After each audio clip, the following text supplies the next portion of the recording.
Welcome to Hurrdat Sports Radio. Has had a nice touch of late, double figures in 2 of his last 3. But for Neal, who's got all 4 for Creighton. Pop will try the quick 3. As it Creighton off to a good start. I've done my job. It's Kansas's largest deficit of the season. And a timeout taken by KU. Isaacs will try. And he hits in the corner. Here's Ashworth 3 in transition. 27 straight games with a made 3 for Stephen Ashworth, and it's a 10-point game.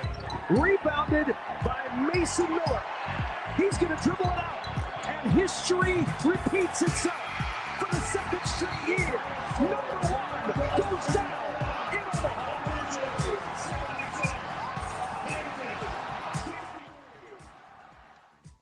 Good morning. Welcome into Hurrdat Sports Radio, AM 590, ESPN Omaha, ESPN Tri-Cities. We're live on Twitter, Facebook, YouTube, here on the Pillar Exterior stage. That's DB. I'm Ravi Lulla. What's up, DB? What is going on? Glad to have you back. Oh, glad to be back. How was the network yesterday? Network was great, man. Really good setup. Yeah, you guys had quite the kind of event going on with there's a ton of people watching. Yeah, so we got up into the low 40,000. Yeah. The videography, like the production team is just really good. Yeah, on point. Yeah.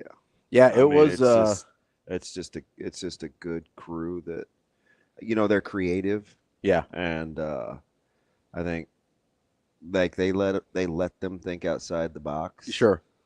And they run with it. Well, you kind of see that even I'm sure it's different crews, but you kind of even see that with the graphics they put out for the announcements and stuff like that. It's a super cool production. The whole thing is.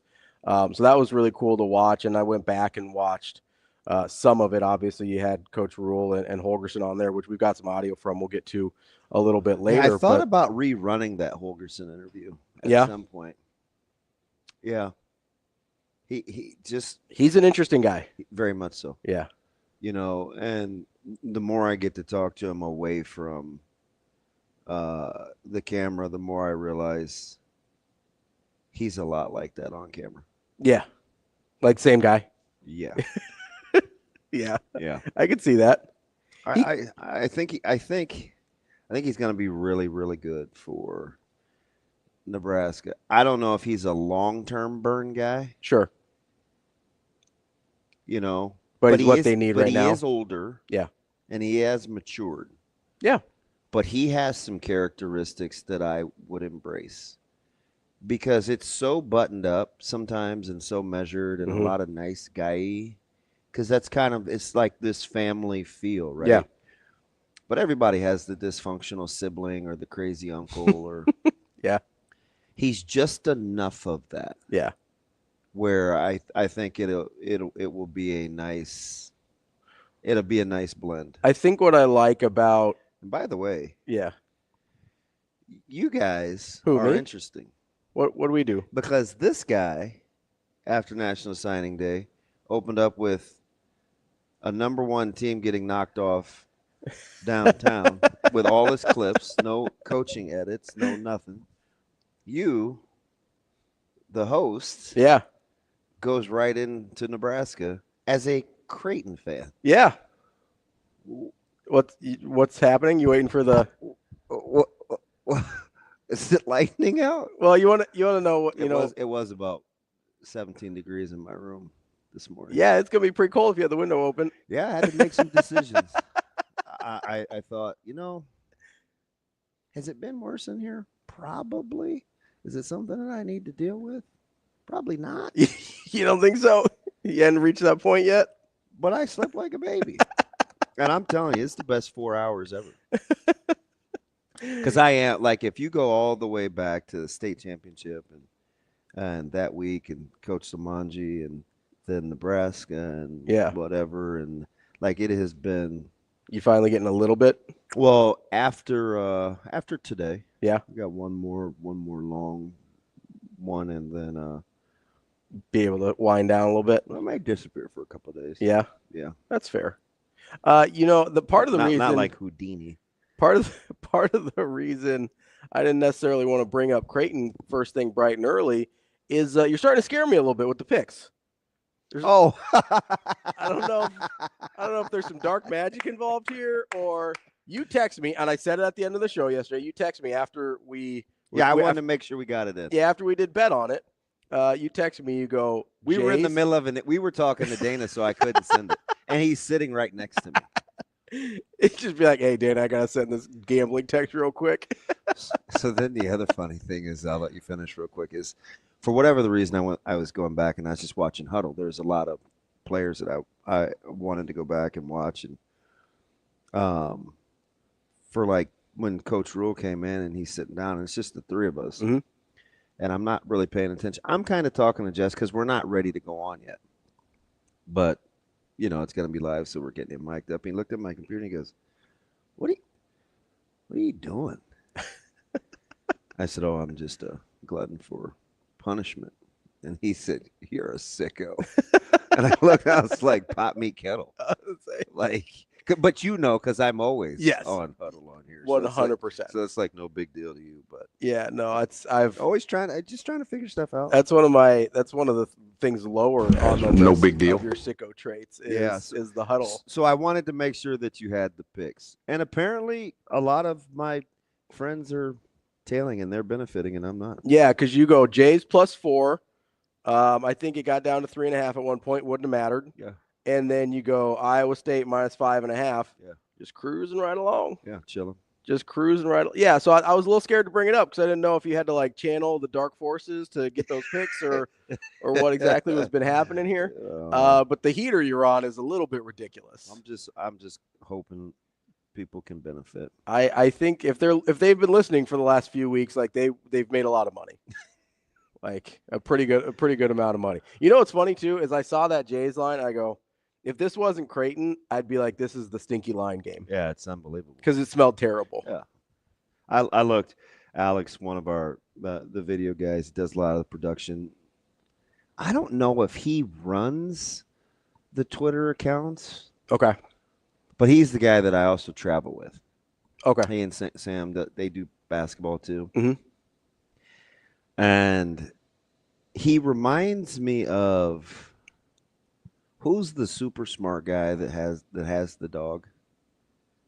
I'm gonna need a little more than that. It's a cartoon. There's a movie. I'm not great with cartoons. Fudge. Anyway. What, like Sherman and Peabody? Yes. Is it really? Yes. Yes. Good. He has a little Peabody. Wait, which one's? I think Sherman's the dude. Yeah. So he has a little Sherman to him. Okay. He's ridiculously funny. Yeah. But it is so, you're like, is he being serious? Like really dry? Or I think it's just part of his allure. Yeah. But he's unbelievably smart. You like guys like that. I do. It sounds like Bruntz. From day one. Yeah. From day one, I liked him. Yeah. And I was like, we're going to vibe. That sounds like our guy Michael Bruntz a little bit. Yeah. Just like super dry, really smart. Bruntz is funny. He is. Although Bruntz is the only guy that I like openly dap up.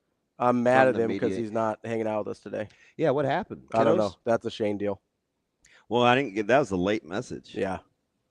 I'm guessing family something, but that's all right. Yeah. Well, we're gonna talk about NFL instead in the 9 o'clock hour. Yeah, I like that. We got Hassan. Yeah. Arie Hassan. That'll be at 9 o'clock. Coming up before that, of course, we're gonna talk to. I don't even know if we need to talk to Brian Edwards every week since we got DB over here now. Oh man, I need good balance. Just crushing it. No, we love talking to Brian. He's our Vegas insider from Major Wager. He'll join us at 8:45. At 7:45, we're going to talk to Larry Williams. He covers Clemson for Tigers Illustrated, part of the Rivals Network, as we continue our look at the conference championship games this week. But for people that didn't hear, Terrence Knighton is officially leaving. Boy, was that weird. A lot of back and forth there, it seemed like. Just from the initial report to how long it took and to, him being, at whether it's at practice or at meetings or still doing stuff on behalf of the university pretty much until the last minute, it seemed like. It was wild. I mean, basically until the moment he was gone, he was still working for Nebraska, which I appreciate on some level. The tenor in the building was interesting. Yeah. Yeah. not that everybody needs to know how the sausage is made, but I probably should just let it ride, but just weren't sure. I mean, externally, it felt like the situation could go either way. Yeah. That's how it seemed with how long it was dragging out. To do with it was just it was very touch and go. What I did appreciate though is so we talked to a couple guys yesterday, and then you heard it a lot on kind of the various comments that were made, either on their own social media platforms or whatever. A lot of these guys, especially on the defensive side of the ball, are like, "Hey, wish Coach White, Coach Knighton the best. We committed to Nebraska, though. I trust Coach Rule," which I thought was really cool to see over. And, obviously that was the messaging that got out, right? Was, hey, coaches are going to leave. This is the state of college football these days. Christian Jones and Tyson Terry are going to be great in the program because they almost were word for word when we asked him the question. And with Tyson, you get a gatekeeper.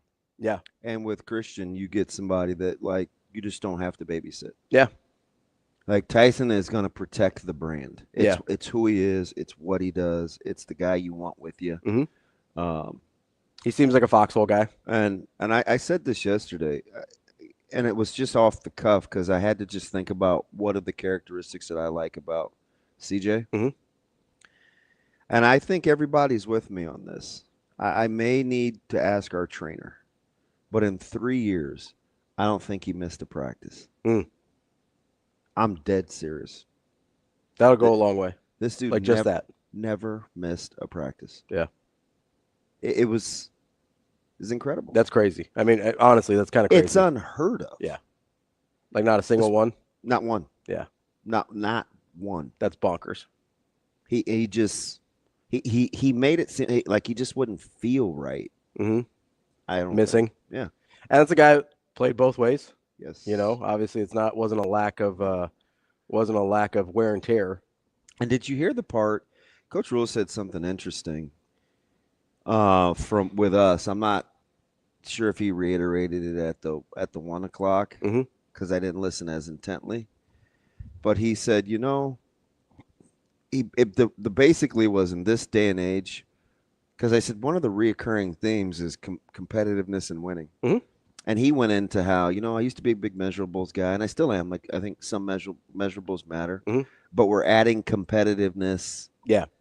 And to the spectrum. He did bring that up at 1 o'clock. So you could tell it was intentional with this recruiting class. Yeah, because he goes, half these guys played for state championships.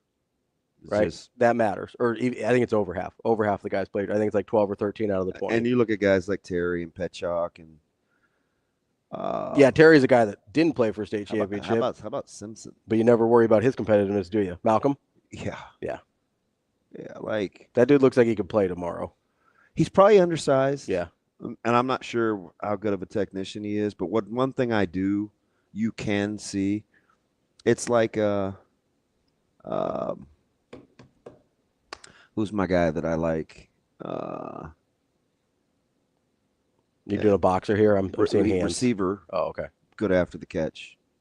Got team. Mosey. Oh. What was that guy's name? Mosey.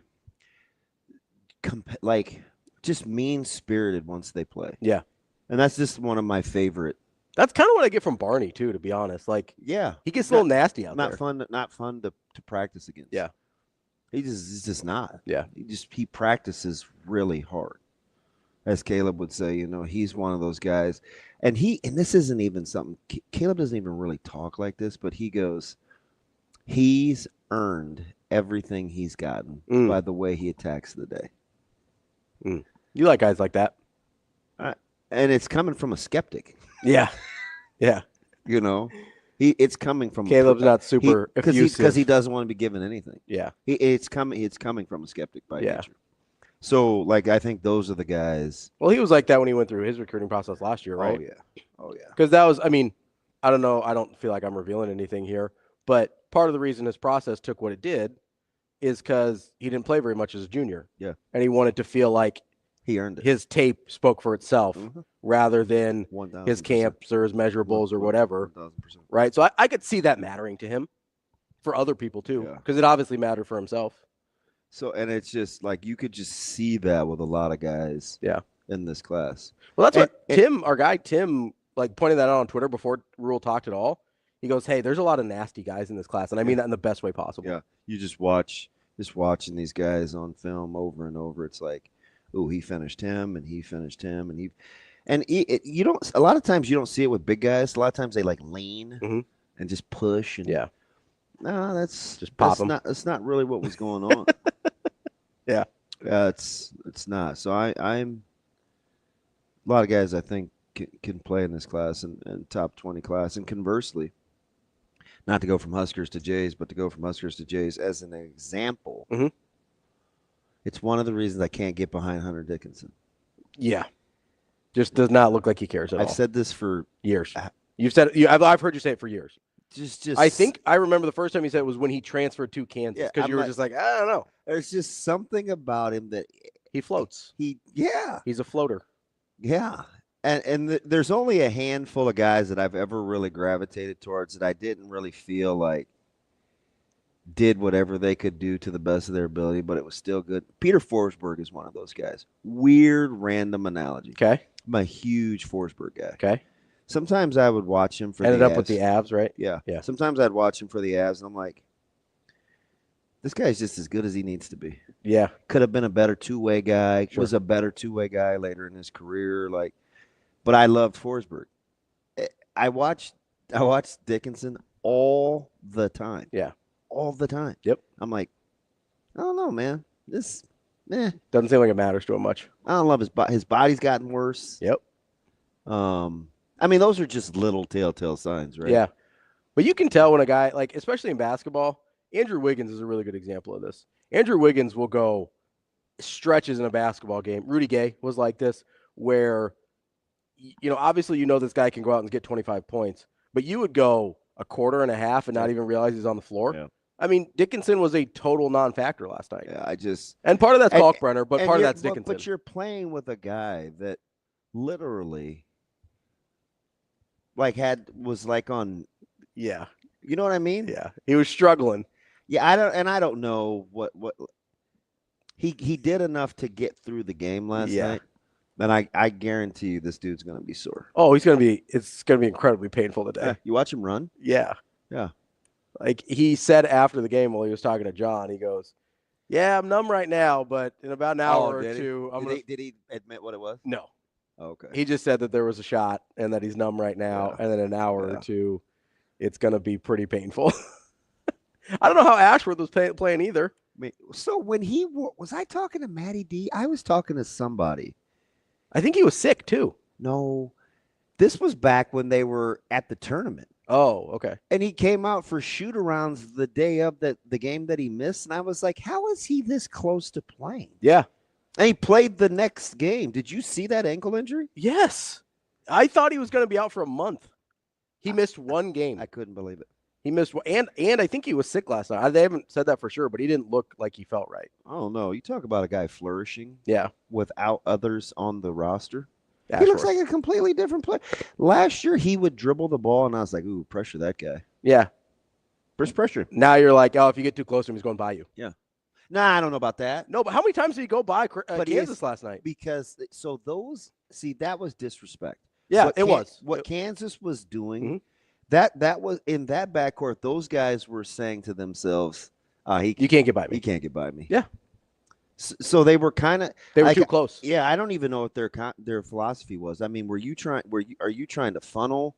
Are you hedging? Are you just going to cover up and stay attached? Like, it looked a little chaotic, and they paid the price. 100%. And they got Creighton a little bit on the hard doubles early, but once Creighton, getting it out, Once Creighton kind of figured it out, they really, they got out of it some, but every time they went back to it, it burned them. And honestly, it felt like, speaking of the disrespect thing, how many times did they try and either go through or shoot over Kalkbrenner? And they end up shooting. Last I saw, like midway through the second half, they were 6 for 15 on layups because they refused to understand, like, oh, maybe I shouldn't go at one of the best defensive players in conference history. Statistically, he's been that way for 3 years. Yeah. I mean, he's a 3-time a legit 3 defending defensive player of the year. Yeah. I mean, I get it doesn't look how you always want it to look, just from a, it can be a little awkward looking out there sometimes, but it's 3 years of sample size. This isn't a fluke at this point. Yeah. You know, like this is who this dude is. And Kansas, it just seemed like they're like, oh, we can get by this guy. And they couldn't. Honestly, that was one of the more shocking results I've seen for Creighton. The way that they beat him? Both the way they beat him and just the way Creighton had been playing. Yeah. I did not. You didn't expect them to come out and shoot 41%. Didn't expect them to shoot 41%. I didn't expect them to clamp down defensively the way they did. That's the best defensive version of Creighton we've seen this year by far. Like, not even close. Because obviously, I think Creighton's better, or Kansas is better than San Diego State, and San Diego State got whatever they wanted against Creighton. Yeah, San Diego State played significantly harder. Yes, they did. Than Kansas. They did. Like all their guys, all their guys put pressure on the rim. Mm-hmm. Kansas doesn't play like that. And if you one guy at a time. Yeah, that's exactly what it is. They're taking turns. So you're playing into Creighton's strengths because Creighton already doesn't foul. Mm-hmm. And when you don't put pressure on the rim routinely, they played that game with 7 fouls. Yeah. They shot 8 free throws. Kansas shot 8. 7. For both halves. Do you know how you can turn the ball over 15 times and still win by double digits? Well, number one, shoot 41% from 3. And 53% from the field. Don't foul. Don't foul. 7 fouls the whole game. He touched it at the line. Can we say a quiet part out loud here for a second about Kansas? Sure. That offense is booty. Yeah, I don't know what it is. It's terrible. I mean, they'll go through crazy stretches where Hunt doesn't touch it. Mayo is kind of an ISO guy. Mm-hmm. Creighton was super content to let Harris shoot it. 100%. And I got 21 shots last night. I got to say the other quiet part out loud, and I appreciate it because Kugler has done it for me. Mm-hmm. Right? 3-mans in basketball with high quality guys is tough. Mm-hmm. It is tough. But I love the fact, it's not just because he's my friend. I love the fact they probably open next mic, right? Mm-hmm. So you could do that, but one of those guys could. Yeah, not be there. Could go. Yeah. 3-man. It's just hard. Crews are hard. It's just really hard. I don't like it when the NBA does it either. It's really. But when you get a guy that's on the court that's actually an analyst, you have to. I mean, yeah. Why is he there if you're not going to use him? Like you have to use him. I would use him. You got to. And I mean, honestly, I would have had Nick on the call, not Me too, because he's our friend. Me too. He's the only person in the world that has played for both of these teams. Yeah, and not so much. I think that graphic. I've seen that picture used on the graphic. Yeah. Like, I don't know how many times. And I'm sure Nick's probably like, okay, okay, but it just was smoother. Yeah. Yeah. And I mean, Kugler and Nick work together all the time. All the time. And Cougs knows JJ too. But it's just, I was like, Yeah, it was interesting what they tried to do. Because then you turn around and you watch like Budden and some of these other gals that are used kind of the same way. And it's like, yeah, I don't love the dynamics of it. I think it makes it really challenging for everybody. I do like the fact that like JJ would say, yeah, what he said. Maybe JJ didn't love the mechanics of it either. Well, I mean, it's hard. Again, when you use a smart guy that's gonna get all the points, he is like, he knows, man. It's like the kid in class that raises his hand first. And it's like, and Cougs can just weave it in seamlessly. Yeah. He's one of the few guys that can pull it off. He's a goat. That's DB. I'm Ravi. We'll be back. More Hurrdat Sports Radio coming up next. We will be back.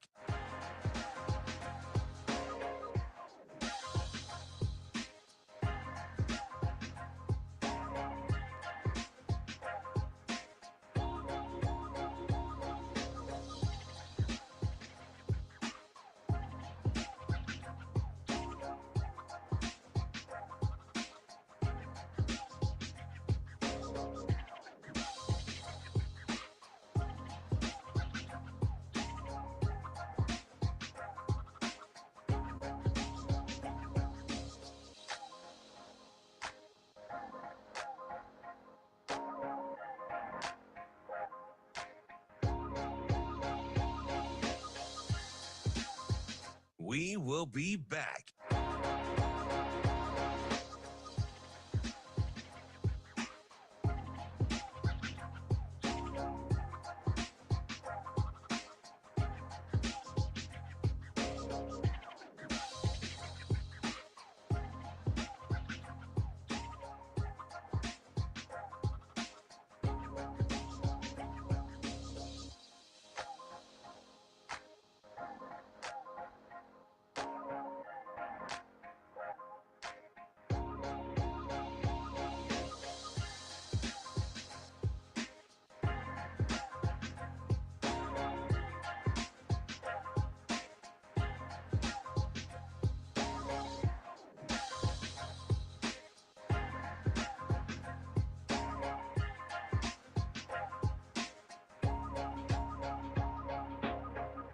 We will be back.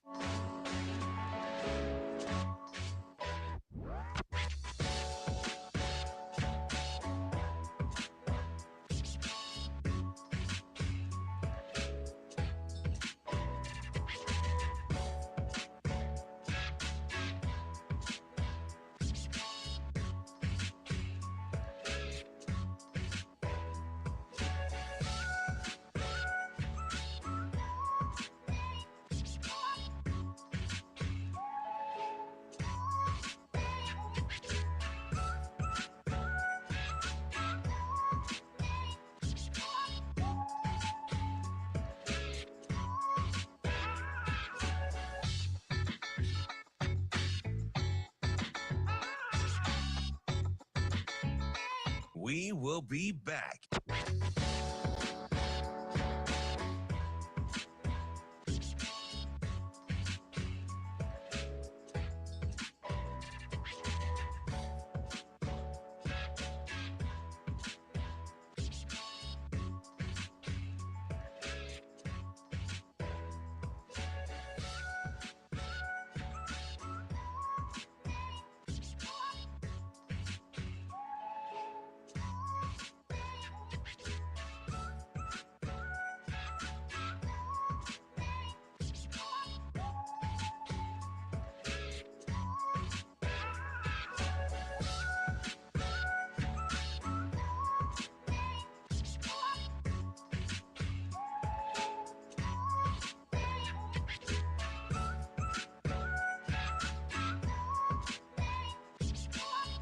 We will be back.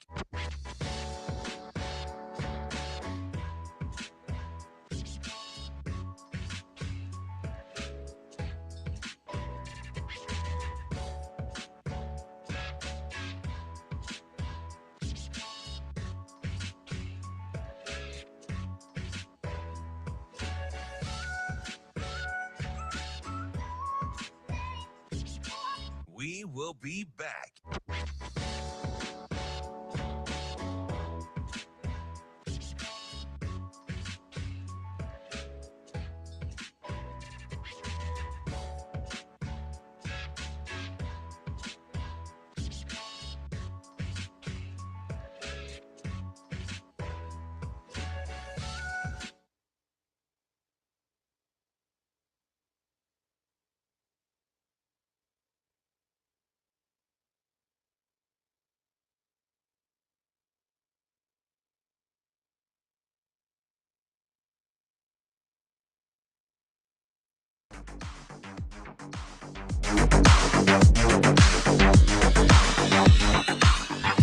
You're listening to Hurrdat Sports Radio.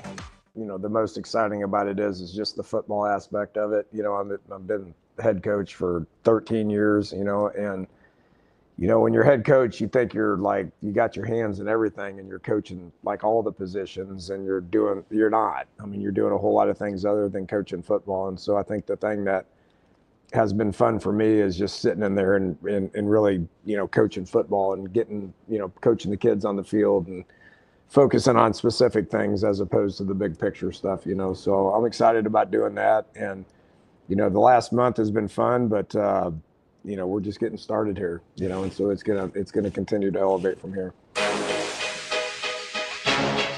We're back here on Hurrdat Sports Radio, AM 590, ESPN Omaha, ESPN Tri-Cities. That's DBM Ravi Lulla here at Hurrdat Sports Bar and Grill. I have said this quite a bit lately, and I've been saying it for a while. And every time I hear Dana Holgorsen talk, I think it's more true. I think we're going to see a bunch of head coaches that just want to be coordinators. Yeah, he talked about that. We talked about that off air.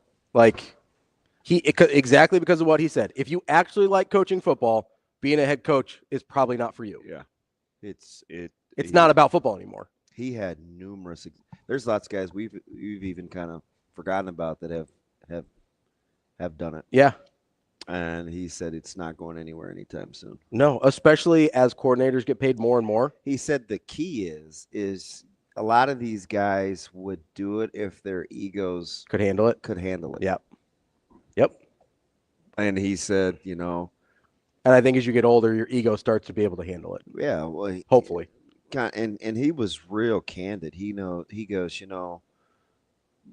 I've coached in some tough spots before, and he doesn't know that I am that like a sicko. Yeah, that we've talked about it.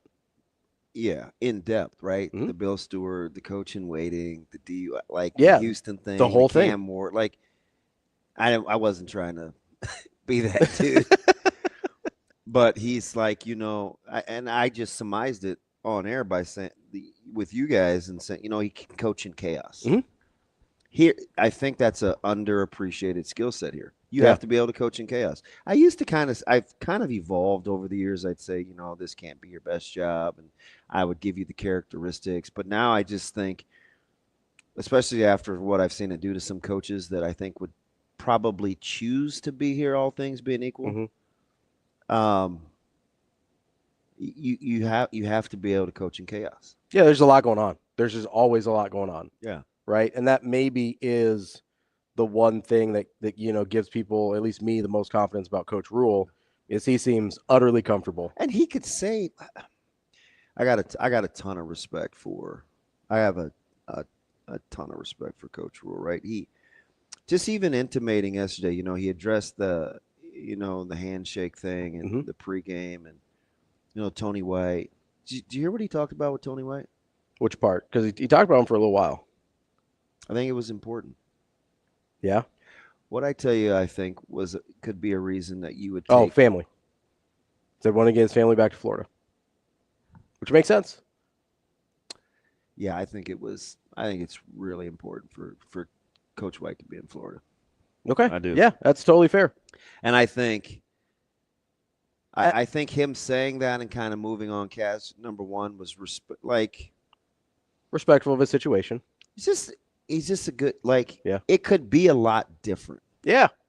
I mean, he could satiate and feed the mob, some of the narratives out there that people talk about and but he doesn't. He can get into the snow. There's just a lot that he moves on from that I know could eat at you if you're not quite as. Yeah, you can't as mature in the situation. You can't sit there and want to go back and get every crazy thing people say. What Coach Holgorsen said something off to the side I think is really, really important going forward. And I asked him a different way live when I was like, hey, what is it about Coach Rule, right? The characteristics.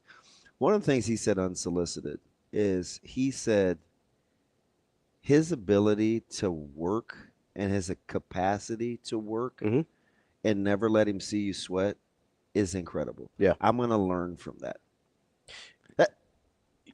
That's pretty good. I'm like, one of the weird things I thought about. I mean, did you hear what he just? His capacity to do work. Yeah. And work at a high level. Yeah. And never let him see you sweat. I want to learn from that. What's that sound like he asks from his players? Oh yeah. Competitive endurance. Yeah. Right? It's the same thing. That's exactly what he said. That's what competitive endurance looks like when you're an adult, right? When you're no longer hitting people. Yeah. It's your work capacity, right? Your ability. Sometimes dads feel a certain way. They don't want to go to work. They don't want to have a job, but you do it because you have to. You have to. Yeah. There are people that are relying on you. It's like it's your capacity to work in less than ideal conditions. And some people just thrive on bitching and moaning, and it's always something, and they just complain, and then what they don't end up realizing they do is they just self-sabotage. Yeah. Like your negativity literally speaks it into existence. 100%. So it's 100%. Like, and when he said, I want to learn from that, I was like, number one, because the first thing I thought of was, oh shoot, man, he's kind of a lifelong learner too. Yeah, you appreciate that out of a guy that's already accomplished a lot. Yeah. And then the other thing that he said to Jess, I think that flew under the radar was, he goes, and then when he called me back a second time, that meant a lot to me. For like an adult male. Yeah. To ask for help. Not once. To listen to another adult male. Yeah. Affirm another adult male. Yeah. About vulnerability was like, I probably went from, 5'8" to 5'9.5" in my chair, right? I'm like, that's it. Yeah. Because I talk about that all the time. And I don't think you can function at a high level for a long time without developing or evolving in that realm. Mm-hmm. Right? It can keep you from burning out as a dad. It can keep you from burning out as a husband. It can keep you from burning out as an employee. It can keep you from burning out as a coach. Like, just the inability that we have typically to be able to ask for help it's stymieing. Yeah. And so when he said that, I'm like, that's the last thing I thought that his demeanor, his outward personality would allow himself to say. And I was like, okay, I'm in. Yeah. Right? Because that means he's cognizant super self-aware of what's going on around him. Yeah. And also super self-aware of what's important to him. I think that matters too. It's kind of funny throughout this whole thing, right? With, especially with Coach Rule, this week I've thought a lot about the situation you described to me when they were having the football coaches camp in, right? Where he goes, where he let people register. He's like, how many? Yeah, the guys are like, how many guys we're gonna have? He's like, at least 900, but we've got it open until last minute. So, and they're like, okay, well, we got to do X, Y, and Z. He's like, we'll figure it out. How many times did you get that sentiment from Coach Rule yesterday, with all the chaos, and that's I think why their class didn't fall apart, which would have been really easy for that to happen. Is you sit there and you go, hey, this is a guy that deep down in his soul believes we will figure it out. And those are the kind of people you want to be around, right? Because the guy with the best plan is not always the guy that's going to be the best, right? Yeah. The guy that adapts the best when his plan goes poorly, that's the guy you want to be around. Same guy that in the summer when he called said, I got to get rid of, one of my guys, like the guy. Mm-hmm. And I said, are you good? He said, listen, man, I got to think about how we got to get better tomorrow. Yeah. Like, I'll let you know. And I just was like, I don't know how healthy that is, but I can admire it. Yeah. Right? Because I've tried. If you don't end up processing it at some point, it's bad. Who you telling? Real bad. But there is an admirable part of being able to keep going. Because you know that you're overseeing other people. Yeah, you have a responsibility to other people. They're banking on you. Like, being able to sit and wallow in it is a luxury that you don't have when people rely on you. Yeah, I think.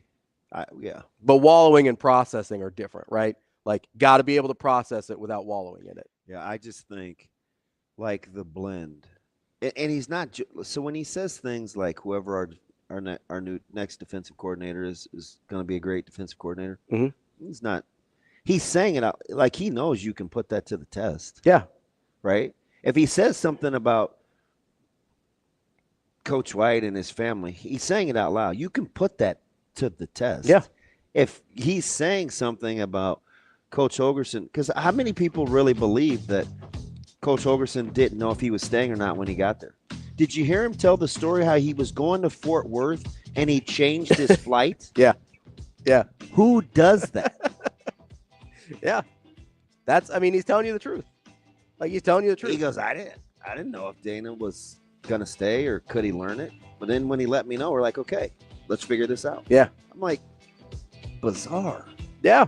But that's how you operate when you're a just figure it out guy. Right? We'll talk about this more coming up later in the show. But next, we've got a little bit of ACC Championship preview with Larry Williams from Tiger Illustrated. We will be back.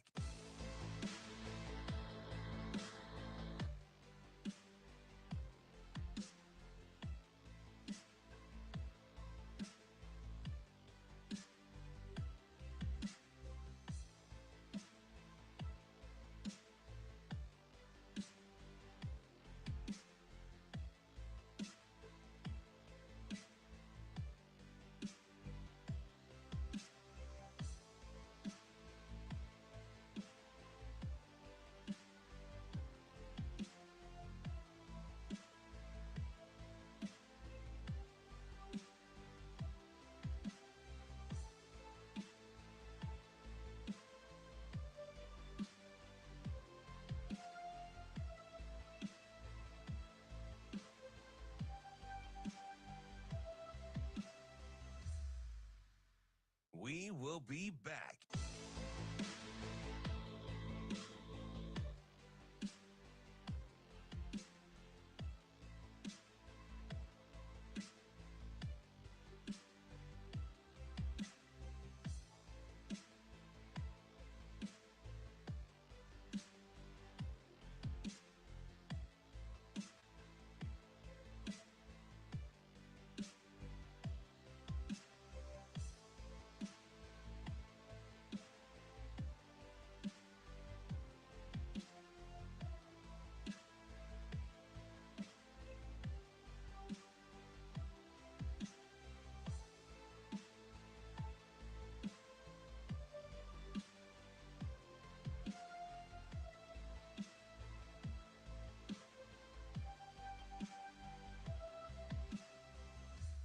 We will be back.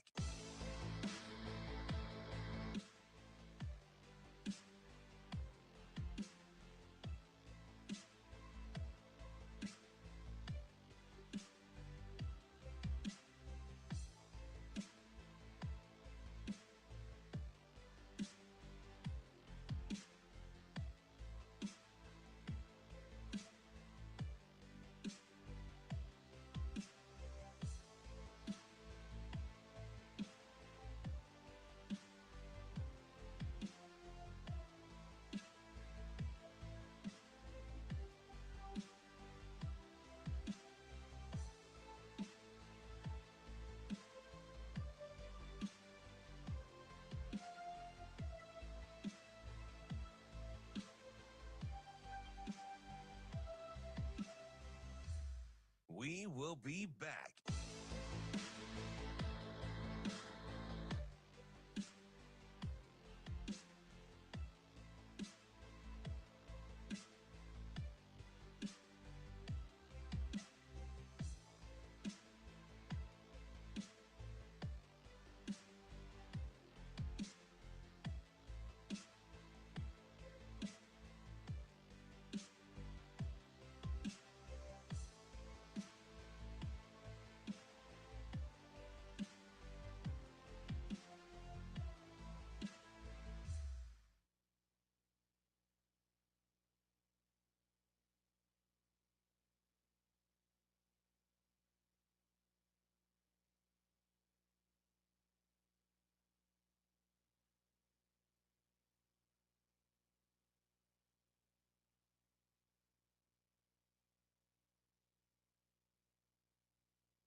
Welcome to Hurrdat Sports Radio. Clemson showing blitz. See if they come with it. They will. Blitz right up the middle, and they got to get rid of it. It's picked off. Picked off at the 45-yard line. It's Peyton Page. Peyton Page on the left side. Inside the 10, the 5. Touchdown. Big man's dream. Wow. Wrapping up hour number one here on Hurrdat Sports Radio, AM 590, ESPN Omaha, ESPN Tri-Cities. That's DB. I'm Ravi Lulla. We're joined now by Larry Williams. He covers Clemson for Tiger Illustrated. Larry, how are you this morning? Doing great. Hope y'all are as well. Larry, I know this is just how you drew it up, right? The season, this is what you had going the whole time and playing for a championship. Like how, given the Cliff Notes version of how this started to how we got here, it's been incredible. Well, if you just take the 3 hours last Saturday that elapsed between them walking off the field after a truly excruciating loss to South Carolina, the most excruciating way to lose possible, and to do that to your rival, and you take those emotions, and then 3 hours later, the team and the fan base is told, oh, by the way, you're going to the ACC championship.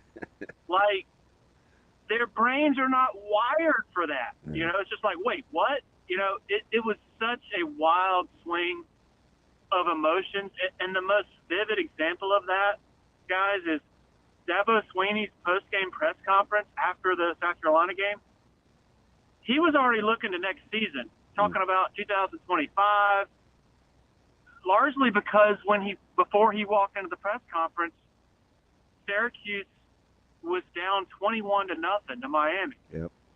And so just like everybody else, okay, well, that's that. Well, during his press conference, I'm sitting there watching the Syracuse game, watching them score 2 touchdowns in quick succession. And I almost wanted to, raise my hand and say, hey, man, y'all still got a shot.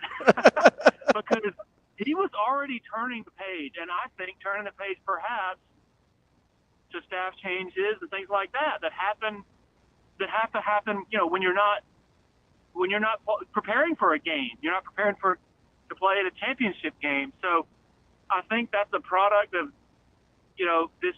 just one of the many byproducts of this chaotic sort of existence in the 12-team playoff. I think everybody's sort of learning on the go. I think if you're a neutral observer, it's exciting and it's fun. But when you're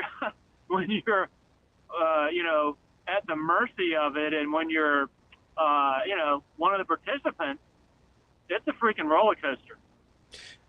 Larry, I do have to ask, because you brought up potential staff changes, things like that. How much does that change based on being able to play in this game and whether or not Clemson wins this game? I mean, whatever issues that kind of led to that thought process likely still exist. How do you think that ends up playing out, given how the circumstances changed over the course of basically his press conference? Yeah, I can't speak authoritatively on that, what if this, then that. Dabo Swinney keeps this stuff very close to the vest. I think like most coaches, but I think probably more than most coaches, he keeps it almost entirely to himself. But if you've been around him a long time, as I have, I think you can sort of read the tea leaves a little bit. I think that going into the South Carolina game, for the defensive side of the ball, Wes Goodwin, the third-year defensive coordinator who was promoted after Britt Venables left for Oklahoma, it was a way outside the box hire 3 years ago. Goodwin had never even been a position coach. He was a support staffer who had a key role, no doubt, but a behind-the-scenes guy who had never led his own room, never led an entire defense. I thought going into the South Carolina game that it was a big game for him, right? And so coming out of that game, I think it just depends on how Dabo viewed it. No, you can't tackle Lenora Sellers. That had to be really frustrating, watching him turn into Superman, at your expense. But you still gave up 17 points to a pretty darn good offense. I suspect that this Saturday against SMU, I mean, they have a high-level offense. They have a high-level quarterback in Kevin Jennings. So I don't put it past,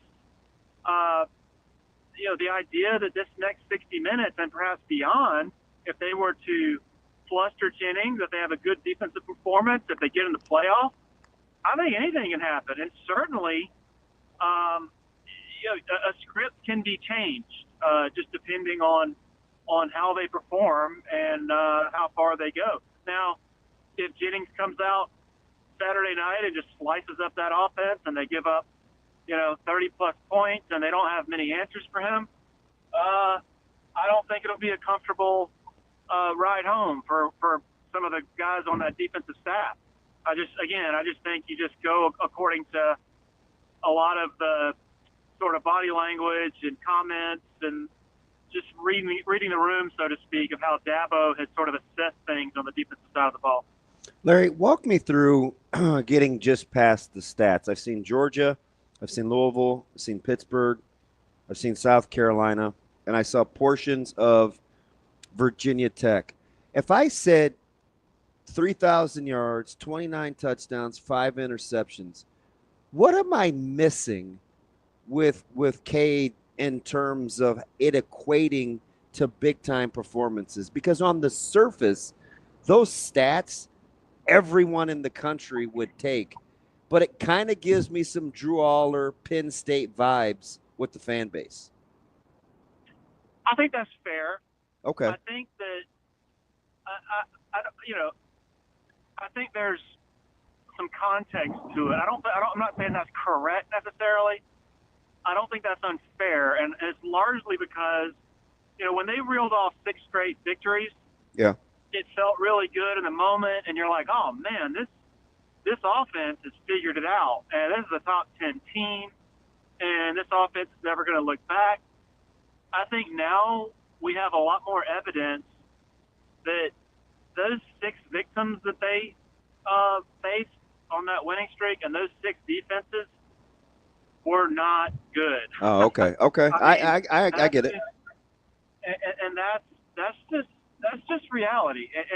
But I will say this, Cade Klubnik has come a long way since last year. A long way. And honestly, he had one really bad play against South Carolina, and it was the deciding play. At the very end, they're 18 yards from winning the game, and you want to be aggressive and try to win it, but you also don't want to be stupid and waste your chance to send the game into overtime. Well, he had a boneheaded mistake in scrambling and trying to check it down. The ball is behind the intended receiver, the running back. Ball gets tipped up in the air and intercepted. Other than that, and a couple of missed throws that I think would have been game changers, I think Cade Klubnik had a really good game against South Carolina, and that's probably what a lot of Clemson fans are losing, in the midst of their total misery of losing to a rival, is offensively, they showed some really good signs overall, and I think it started with Cade Klubnik and his passing ability.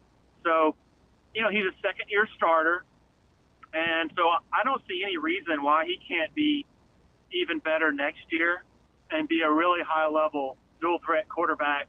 One of the better ones in the country, honestly. Is he embraced by the fans as much as the statistics would show? Because it's in the upper echelon, top 10, 12 in the country, but he doesn't come up a ton in elite-level quarterback play discussions.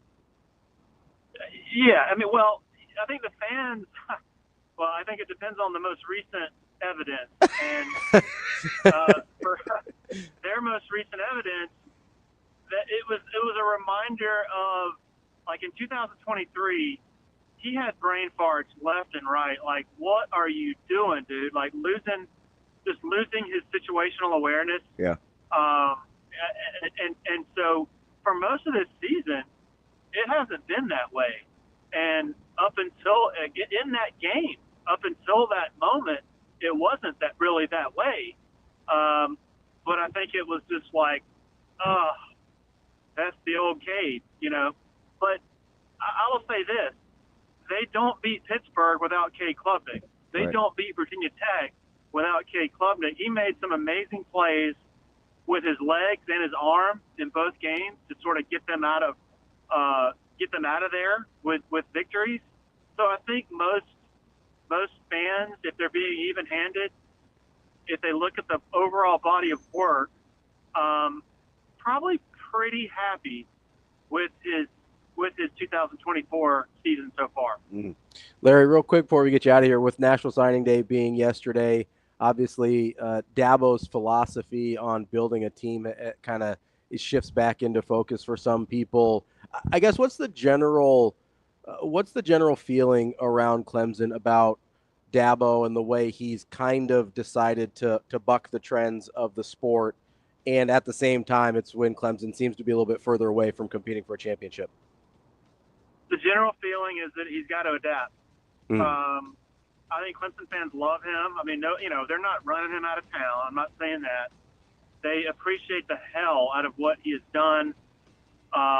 Just an amazing Hall of Fame career, taking them to places that nobody ever really envisioned when he took over.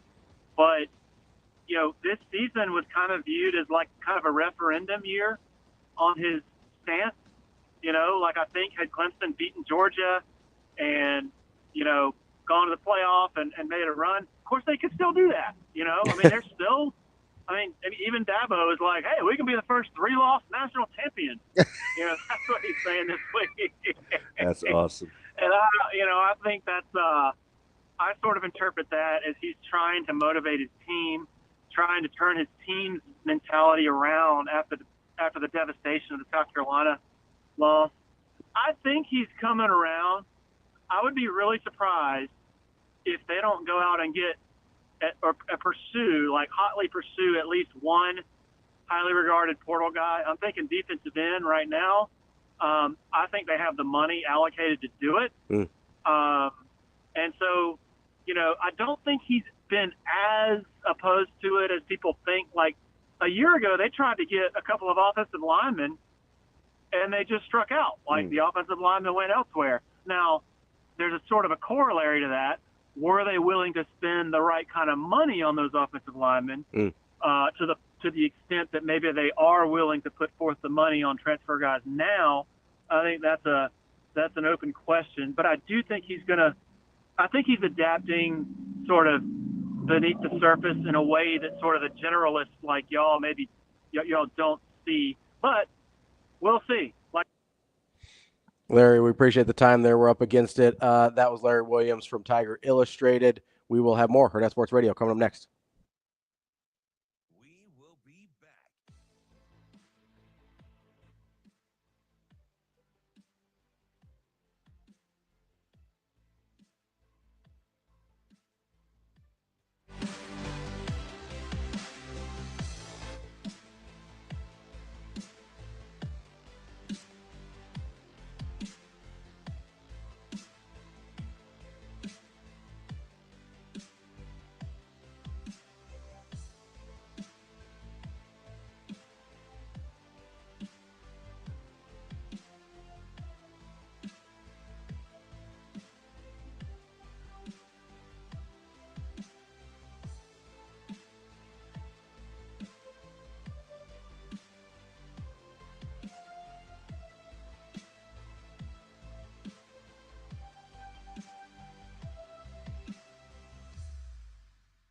We will be back.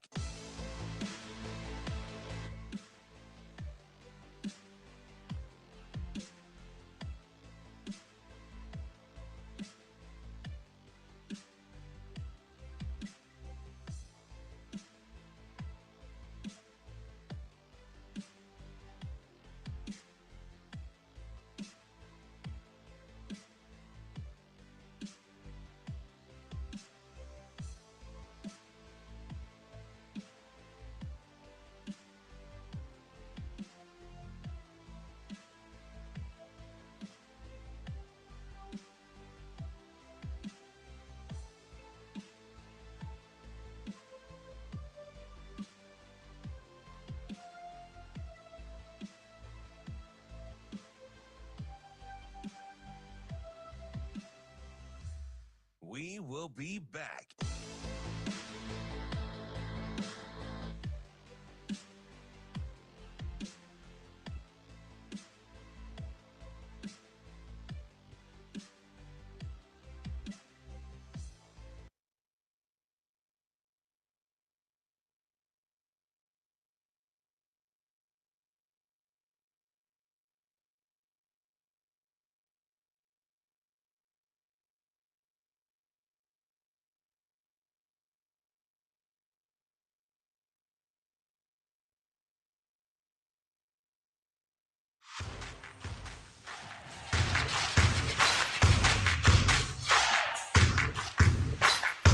You're listening to Hurrdat Sports Radio. The most important thing is who we got right now. I mean, you got to look at these guys and you got to figure out who they are, and you got to evaluate them and see if they basically fall into the category as they can help us win, or they can't. They're not ready yet, and they can't help us win. And so, based on the amount of people that we have here that can help us, you're not bringing people in to replace guys that can help you win. You're bringing guys in to fill spots on where you need people to be able to help you win. So I'm looking forward to that process. It's already been fun to be able evaluate guys out there. The rules are so different now. Yeah. I mean, they're so different than they were back 5 years ago. I mean, I know what we need on offense to help us, and I'm watching video of other kids at other programs that I got to make decisions on whether they can come in and help us. So it's just so new. It's so different. But it's exciting because it can help change your team in a year, which is what we're after. Kicking off hour number 2 here on Hurrdat Sports Radio, AM 590, ESPN Omaha, ESPN Tri-Cities. That's DB. I'm Ravi Lulla here at Hurrdat Sports Bar and Grill. Interesting perspective there from Coach Holgorsen. It is. Hold that thought. Shane, play clip 4.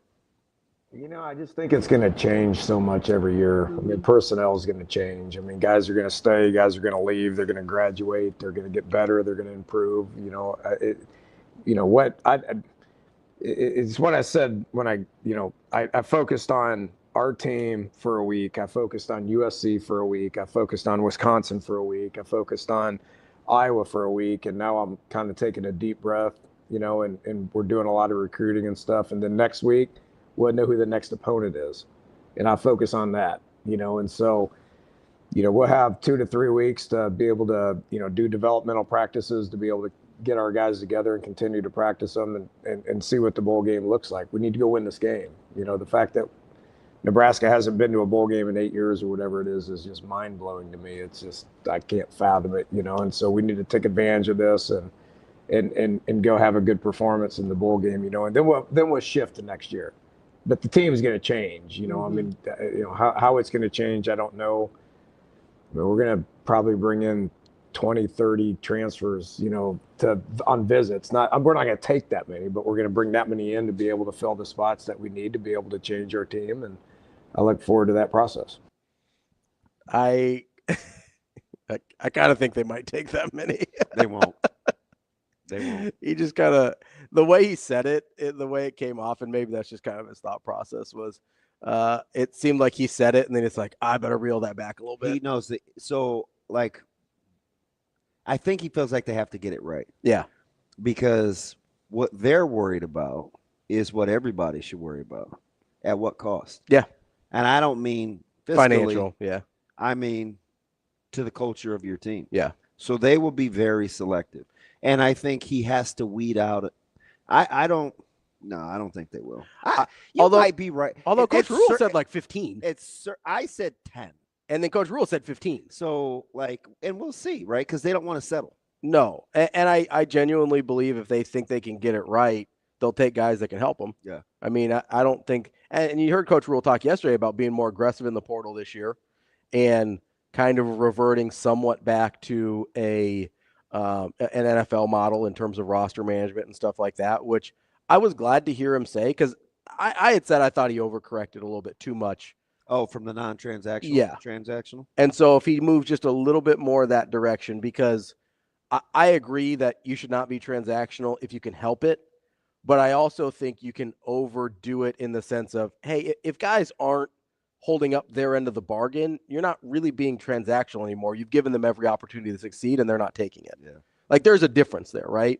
And I think that's pretty important, but I think we should be prepared for a decently large transfer class, which means even more guys than you think are going to be leaving. Oh, yeah. Yeah. I mean, then I tried to do the math yesterday, and I did it off of 10 incoming transfers, not 15 or 20. It's going to be 50 guys. And a lot of them are going to be walk-ons, but that's a third of the roster. Yeah. Right? So there's going to be guys whose names you know and recognize and maybe are not thrilled about leaving. That's going to be baked in there. It has to be. Yeah. I mean, when bloodletting means bloodletting, it doesn't feel good. Yeah, your blood will be spilt. Yeah. Right? There will be a is that your boy Daniel DDL? Shane? Daniel Day? Yeah. Lewis? No, that's There Will Be Blood. Oh. It's where he drinks people's milkshakes. Have you seen that movie? No. Okay, that's not. Everybody just tells me he's an incredible actor. I think he's a little much sometimes, if I'm being honest. Yeah. That's in that movie is specifically. He in something else I would have seen? He was in the Last of the Mohicans. Yeah, Last of the Mohicans was not a big Mohicans guy. My left foot. The movie. But he's in it. He's in it. Even at Christmas. Well, he was the last one. Did you see me stop myself in real time? Yes. You should be so proud of me. See, the awkward pause made me a little insecure. I should know better. I meant the movie. Yep. He did My Left Foot, where he's like a painter that only uses his feet. I think. I think he won an Academy Definitely Award. Not sitting That's not up. That's not up your alley. Gangs New York. He's Bill the Butcher in Gangs New York. Oh, the dude that was trying to groom DiCaprio. Yeah. I mean, groom. No, yeah, but like his heir apparent. Yeah. He's Bill the Butcher in Gangs New York. Yeah, I don't like him. He's I don't think in There Will Be Blood specifically, he's a little much. Like it's a little over the top for me. Okay. I do think he's probably a very talented actor. Sometimes I don't agree with his choices. I have seen that movie, but that movie was so. I watched that on a plane. Really? That, yeah. And I didn't. That's a choice. Yeah, I didn't. Bad one, like Milk. That's a bad choice. Yeah. But no, I do think. Speaking of Ron Burgundy, no, never mind. Did you read something off a teleprompter you shouldn't have? No, I was going back to the conversation we had. Big Red wrap up, but anyway, that night. Okay. Move on. Move on.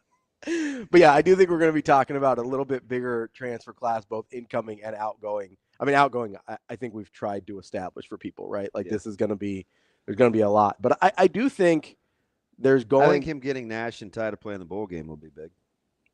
Yeah. Why is that? I mean, for winning, yes. Have you looked at the D line? Yeah, it's a little thin. My buddy texted me last night. He goes, "Hey, it's gonna be the first time anybody ever plays a 2-4-5 base defense." Yeah, I was. So there's a couple guys that I'm like, that's interesting because they like you. Mm-hmm. And I also have to remember, just because you're in the portal doesn't mean you're gonna mean you're leaving. Yeah. But Kai Wallen surprised me a little bit. Yeah. Yeah. Because I know Coach Rule thinks pretty highly of him. The two that surprised me were Kai Wallen and James Williams a little bit. Yeah, and listen, there's no bigger fan of James Williams than me. Mm-hmm. At least I don't think. There might be. But you're a big fan. Plus, I know him. Yeah. That's the dude that I hung out with in the lobby in Iowa City. Yeah. Right? Like When you became a fan over the visit, when he was talking to the recruits and stuff. And right. Yeah. Right. And nothing was open to eat when we got there for Thanksgiving, and I hadn't eaten because it just didn't fit with Thanksgiving and the plane schedule. And so I ate at the hotel lobby in the restaurant. Mm-hmm. Stu came down, and I understand he has a very, very, very, very unique situation. Mm-hmm. Some other people around the country may have players like that on their roster. Nebraska has had next to none. And so some of the things that I think he's dealing with from an emotional maturity standpoint, I understand why he's doing what he's doing, but I would love for him to just kind of take a step back. Mm-hmm. I think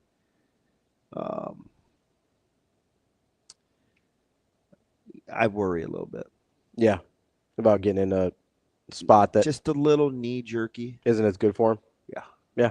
No, I get that. I mean, because the structure is part of the growth. Yeah. Well, and that's a guy with Knighton leaving makes a lot more sense. When he could put his name into the portal, it wasn't official that Knighton was going yet. And we saw how he feels about Coach Knighton kind of throughout the season. Now he's got to remember, FSU can only get to 105 too. Right. Everybody. So, because this isn't going to be like some great FSU destination. That's not what's going to happen. No, there's only so many spots, right? So I think a lot of these guys, and I think Florida State's in a good spot, with NLI too. So, I think they're okay. They have money, but not everybody's on the same page down there. Yeah, well, so we'll see. The challenge. Just because it has been doesn't mean it always will be. Sure, yeah. They might have gotten things cleaned up, but that's the one thing that has always been a little bit, I guess, iffy about Florida State is the money's there. It's just not always everybody pulling in the same direction. So they have the ability to go get guys for sure. I mean, we've seen that with like Jared Verse was a huge portal addition. Everybody wanted him. Obviously ended up being a really good player. They've gone out and got guys. Keon Coleman's a great example of a guy they went out and got as well. Everybody wanted Keon Coleman, right? That was a guy that was really good out of the portal, ends up being a really nice draft pick as well. But I'm curious because we've talked, obviously D-line is going to be a point of need for Nebraska in the transfer portal, just from a sheer number standpoint, right? Is there a place that you're like, hey, I really want them to go get guys at this spot? Oh, I don't know. I haven't taken near as deep a dive as some because I'm not super emotional like that. Mm-hmm. I just always figure it'll sort itself out, especially like if anybody's ever had anybody leave them in their lives before, the portal doesn't move your needle. If you like drama or sensationalism or I like kind-of transactions. I don't like it. The portal isn't a thing for me because the thing that I've realized over the last handful of years with the portal is it's a humbler. Sure, yeah. And so I know that there's some guys that are going to be like, man, I thought, and then it's a two-way street. Yeah. And so they'll figure that out. I mean, guys, quasi adults. Yeah. Adults will come in and tell you, hey, you can do this and get this here. But as we've seen all over the country, guys have to make good on what they say they're going to do too, because that has apparently become a thing where guys don't. Yeah. So I think you got to get a couple of veteran O-line. Mm-hmm. You need a receiver. Big body guy. Somebody with a couple guys with experience. Yeah. Because you're going to play 4 at a time. Yeah. Well, pretty much always, or a lot of the time. Yeah. And no less than 3. Yeah. Because Dana did go to a couple back sets of a little bit. And I think you're going to have to go D-line. Yeah. You may get a veteran presence at corner. Okay.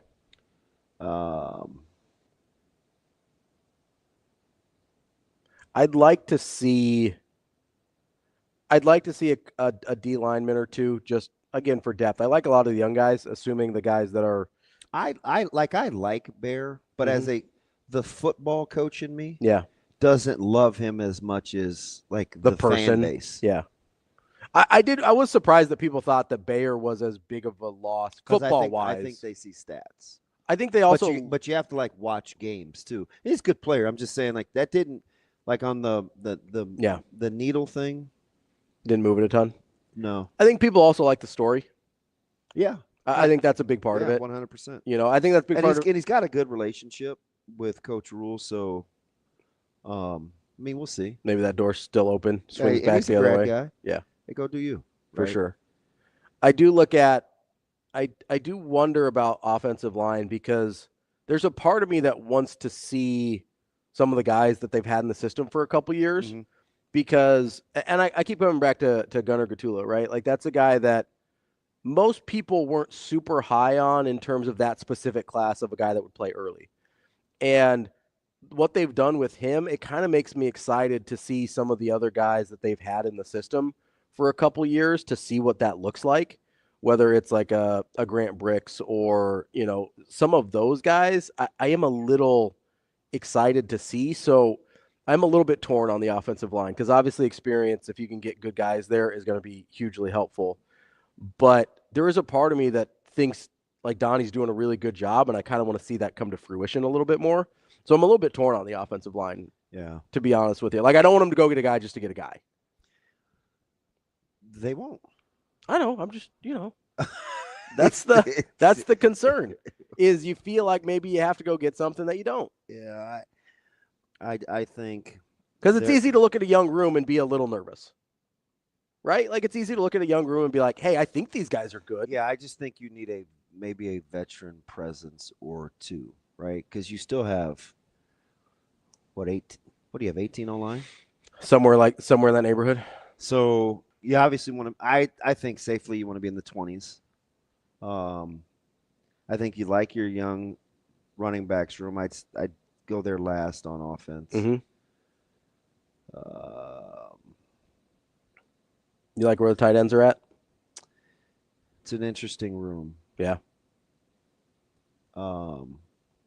It depends on how you feel. It depends. Like if you, what are you gonna do with like Keelan? Where do you eventually think Carter is? Mm-hmm. You got a good one in who dealt you fits and Scout with Ingerson. Mm-hmm. Depends on what your vision is for those guys. Yeah. You know, because they have there's a good young 2 or 3. Yeah, and there's probably only one natural tight end of that bunch, Ingerson, and that's Ingerson. Yeah. So, I don't know. I mean, I'd have to get in there. So if I'm doing my math right, there is 23 guys that aren't seniors in the offensive line room. So you've got that aren't seniors. Yeah. So you've got a lot of guys in that room. That's not including the incoming class. So I imagine there's going to be a little bit of attrition there. Yeah. Read those to me again. So you've got, let's see here, Bricks. Corcoran can come back. I don't know what's going to happen there. He's a senior, but he could technically medical redshirt this year. Yeah. So I'm not totally sure what to do there. I'm going to do this on the fly. Okay. So Bricks. Okay. Justin Evans. Okay. Gunnar Gatula. Okay. Jacob Hood can come back. Okay. Tyler Knack. Okay. Brock Knutson. Yep. Latovsky. Yep. Major Jack, I don't know how to say his last name. Jack? Yeah, Matcher Jack, yeah. Let's see. Mazuka's gone. Peters. I don't know if Prohaska's coming back. Okay. We've got Gibson Pyle. Okay. Ruggiero. Okay. Scott's gone. Segrin. Okay. Sledge. Yep. Talmua. Yep. That's it. I skipped some walk-ons. So that's not 23. That's with the guys I skipped. It should be like 19. 18. Okay. And that you're including Teddy too, so I'd be closer to 17, depending on how Teddy feels. Though he travels with them. Yeah. I try not to bother him. So 17, let's say 17 or 18. Okay. So you got to probably try to get a couple vets. Yeah, because you're not expecting anybody from the incoming class to play. Yeah. You know, you've got Sledge or Evans that can play center. You've got to find a tackle. Yeah, because you feel okay you need a left tackle. You feel okay about Latovsky at guard. Yeah, you need a left tackle. Yeah, that's fair. Unless I don't know how much they like.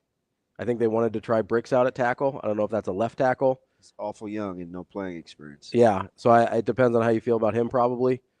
But you need a veteran. Tackle. Go get a left tackle. Yeah. I'm sure they would not complain about that. Let's get to Jay here giving us a call on the Hurrdat hotline. Jay, you there? Yes, I am. That was fast, guys. What's up, buddy? I was definitely expecting to listen to that dreaded music. I was trying to help you out. Well, I appreciate it. Hey, man, Satterfield is still here. Yeah. All right? And I'm not saying that that's a completely negative thing, but I do, if you read the tea leaves, for lack of better phrases to say, read whatever's happening in front of you, then you would see that there's some loyalty here. There's a lot going on in the program. And when I heard what Will said at the podium yesterday, it did give me a little bit of confidence boost that I needed. Like, he basically screamed to all of Husker Nation yesterday, there is a plan and it is in motion. The only thing that threw me off or made me feel as if the plan may not be as amazing as he thinks it is was Terrence Knighton. And the reason why I say that is because when we hear about Terrence Knighton, everything we've ever heard about him, one is he's a great football coach, but secondly, and probably more apparent or more than his football skill, is just the fact that he's engaging with young people, man, and how his impact of how they respond to him. So I feel like in any situation, our leading men and there's a large group of them, having someone like that in the program is vital. So I don't know if you can just, Google someone or, hire somebody off the street that can come in and bring you that. So that kind of made me a little weird, but the fact that Satterfield is staying in the tight ends room, and that they're bringing in a new receivers coach, and that there's some things moving. And I and honestly, I turned my head aside a little bit with the disposition that Rule gave in regards to just when he said just the little things. And maybe I'm tripping, so Damon, you help me out. Ravi, you help me out in respect to when he was like, we're always going to play good defense. For me, that sprinkled a little air. I don't even want to say it, right? But maybe it's just the confidence that we need. So maybe, him being as confident as he is and, what he can build defensively is what it's supposed to be. And also when he said that we're going to stick to what we're doing, that doesn't necessarily mean a 3-3-5, but something close to what these guys are used to playing. That made me feel good as well.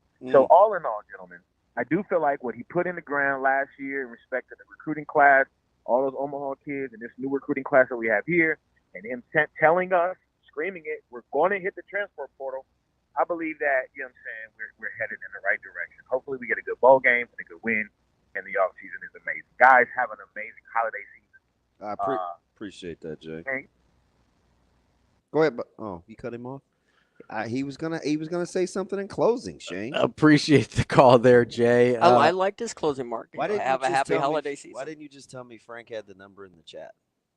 Frank? Yeah. You weren't in the chat either? No, I wasn't. I was counting off the roster live. I try and do it, but it's hard for me to I can't read and talk at the same time. I'm not very talented, so I got to wait till breaks usually to catch up on the chat. How that goes, haven't you? Yeah, it goes terribly. Hey. Shane like that one? Who's he laughing at? That's why I don't use a teleprompter. Or use notes. Happens to the best of us. Bullet points. Use bullet points. Bullet points are good. Just let me look at it. Let me glance, know what's going on. I used to do these endorsements all the time, and they're like, hey, here's the script. And I would look at it, and I would read it. Yeah. And I would give it back to the exec, and they'd be like, you good? And I'm like, yeah. Next time, just give me bullets. I got the gist of it.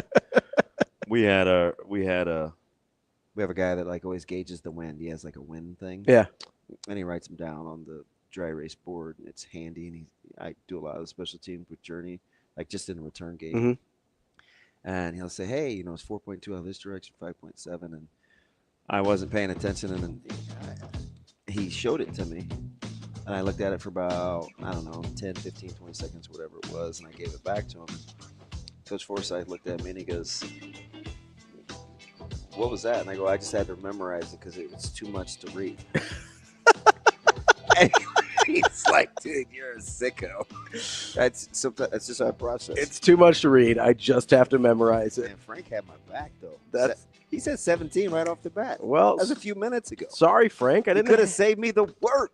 Save me the work. I'm the one trying to read on air. Yeah, that was bad. I'm not any I good did like at that. The fact you know Brugeroli. Hey, I know the names. I'll give me that much. Nice. As long as you're not from South Dakota, apparently. We'll be back more Hurrdat Sports Radio. We will be back.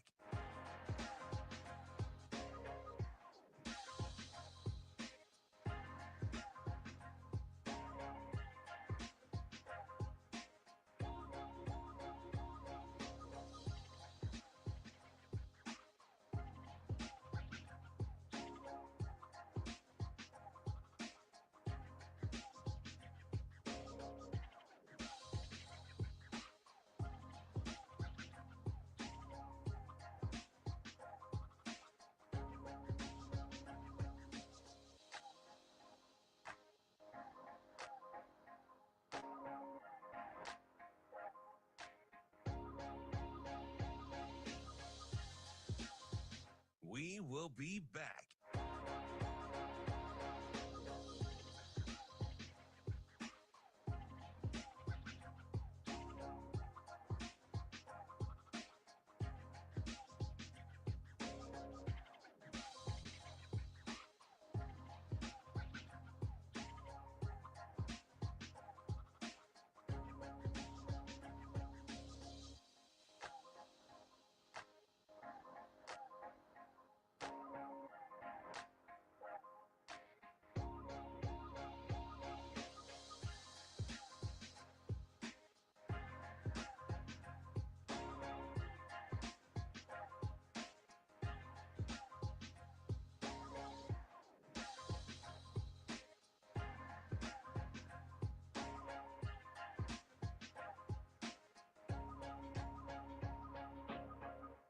We will be back.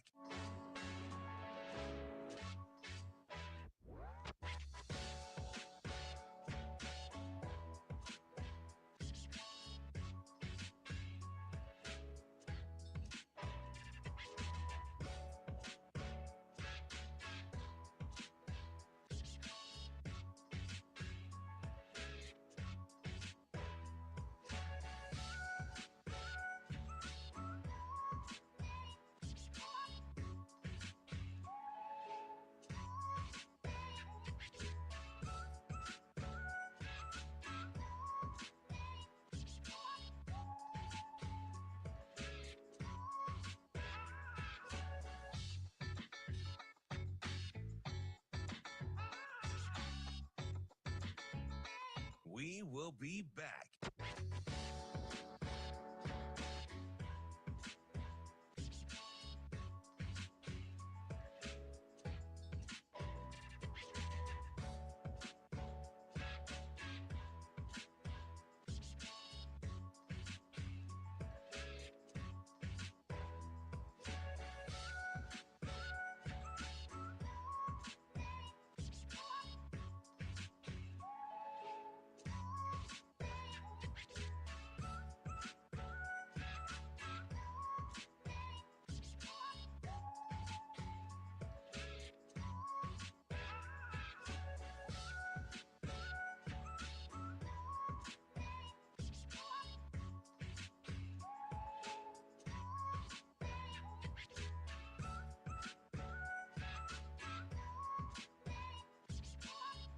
We will be back.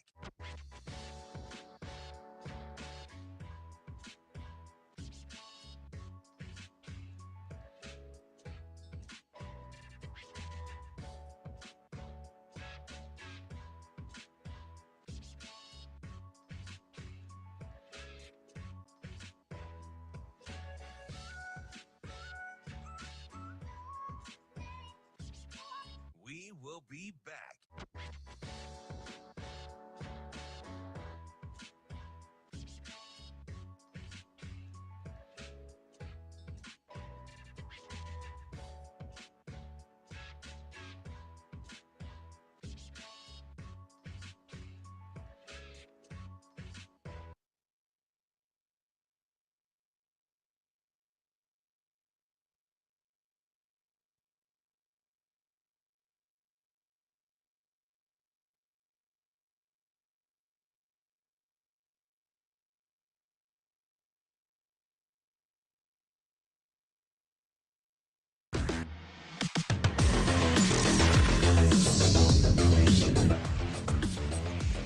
You're listening to Hurrdat Sports Radio.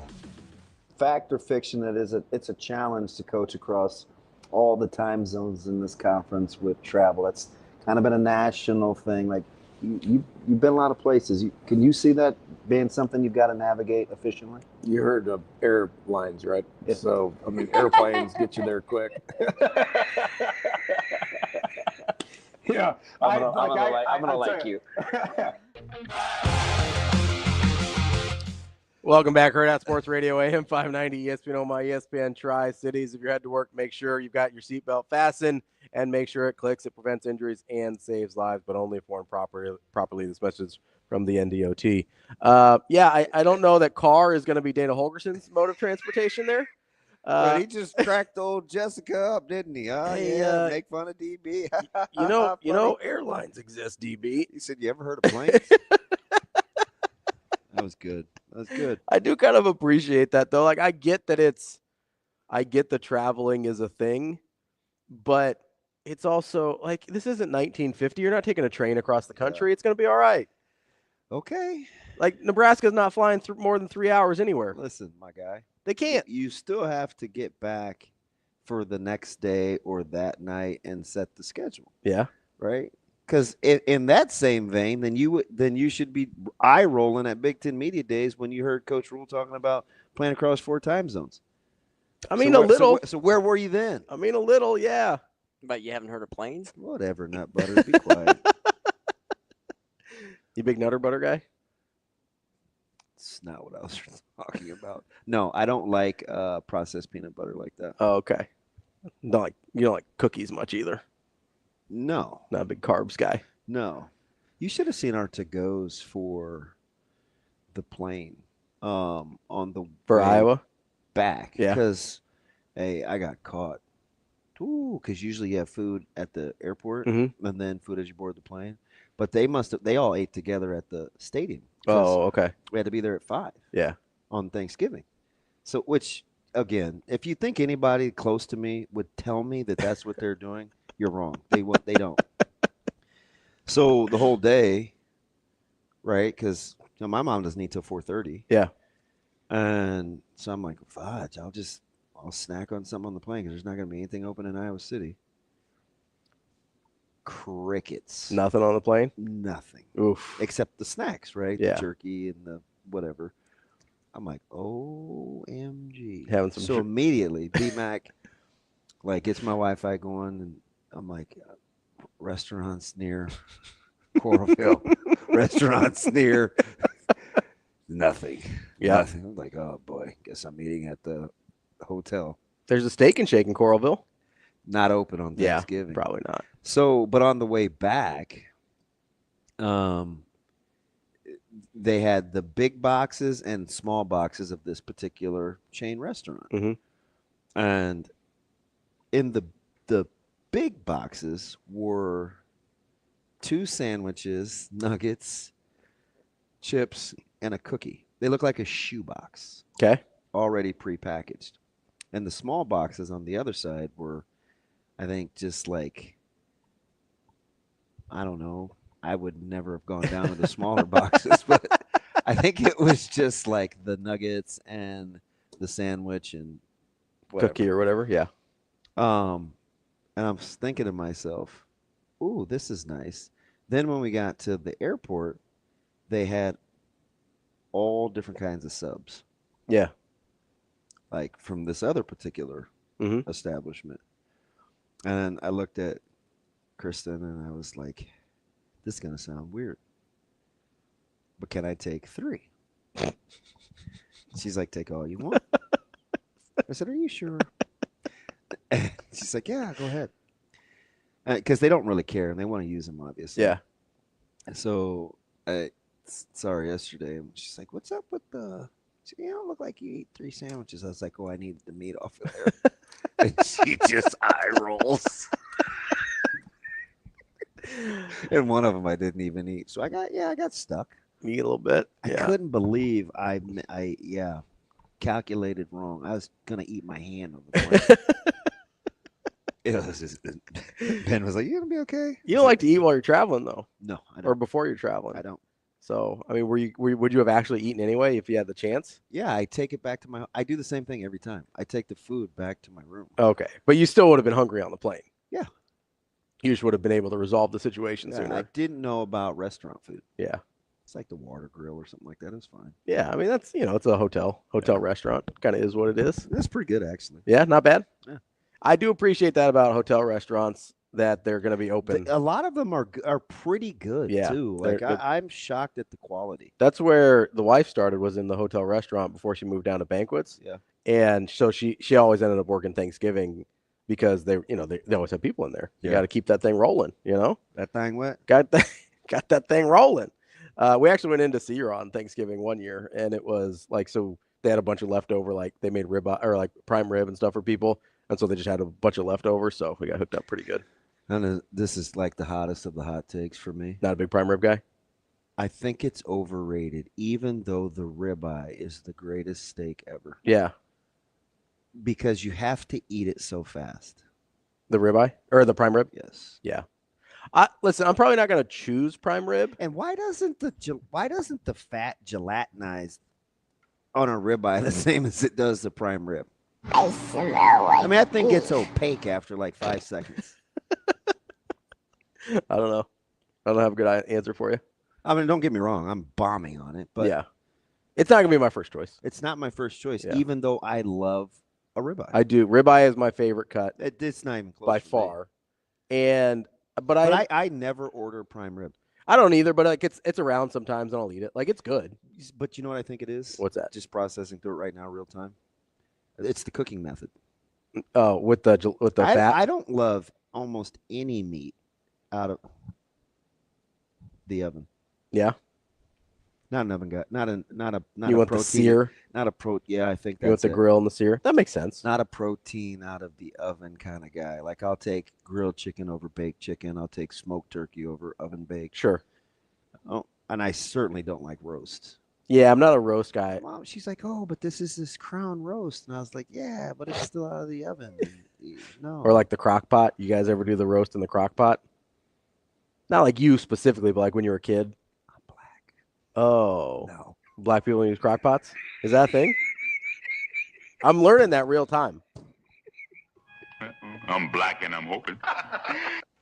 Is that an exclusively white people thing? Crock pots? I grew up in a mixed family, so I don't always know, DB. I know like Instapots are definitely a white people thing. Oh, wow. But like I don't know, like I could see I hope this isn't offensive. I could see I could see D like putting a little crock pot meal together. No. I'm offended by it. I don't use Instapots. Shane, I don't think you would splurge on an Instapot. I don't even know for tender I don't meat, even know what the hell that I is. wouldn't thumb my nose up at an Instapot. Okay, so you're out on a I would use it for more like the sous vide or pressure cooking than I would crock potting. Okay. So you're okay on a pressure cooker, you're out on a crock pot. Gotta be 75% of the things that people put in a crock pot I wouldn't eat. Well, that's not the crock pot's fault. The potatoes, the veggies. That's not the crock pot's fault. You guys don't season anything. You just put. What do you mean, you guys? You just put the broth in there. Are you we're good. Are you unfamiliar with curry? We season lots of stuff. I don't know who you guys are. What, Steph Curry? People that don't like to cook. My bad. I'm gonna get in trouble here. This is wild. Yeah, not a crock pot guy. I'm well. Is that like is that a cultural thing though? Is that like? Yeah, I think so. Okay. I'm unfamiliar. I'm learning. I mean, unless you want to like warm cheese. I'm a lifelong learner. Like a fondue, like a nacho cheese. I get a crock pot is like good for dip. Okay, I can see that. It's about I'll make like a nacho dip in a crock pot. Yeah, that's about it. Okay, you're not making like a whole meal. No. Not throwing a chicken in there or a pot roast. No. All right. I see what you did there. R.I.P. pot roast. Our guy. Still my dude. I do. He was. See, this is one of my favorite guys. I'm sad that he's gone. That's my guy. I still love the watch dance after Colorado. Was it weird how Coach Rule said he'll be with us, but he has opportunities? Did you catch that? Yeah, he said the same thing about McGuire. That's it. Thanks, guys. Thank you. Like I think, he seemed like he was really open about just kind of like, yeah, there's some stuff going on. Yeah. Nobody's made a decision yet. But he was not this was not. Yeah. I mean, he was explaining his wardrobe to me. He's so stinking funny. Yeah. It's like, well, if I wasn't in a meeting, I wouldn't wear this. I'd be back to this. And this it just is. Because he had like a collared shirt on or whatever. Yes, just his rationale is so. It's mean, but just saying it out loud. And like higher functioning. Yes. A little bit. Significantly more higher functioning. It's funny. Joel just spoke this into my algorithms the last couple weeks. He said Mississippi pot roast and a crock pot would be my last meal on death row. You know how much that comes up on my algorithm? Mississippi pot roast? A ton. I don't even know what that is. Oh yeah, it looks overrated. Well, soggy meat. Must be a white people thing. That's DB. Joel's white. Joel fits the bill. We've got Brian Edwards coming up next. We will be back.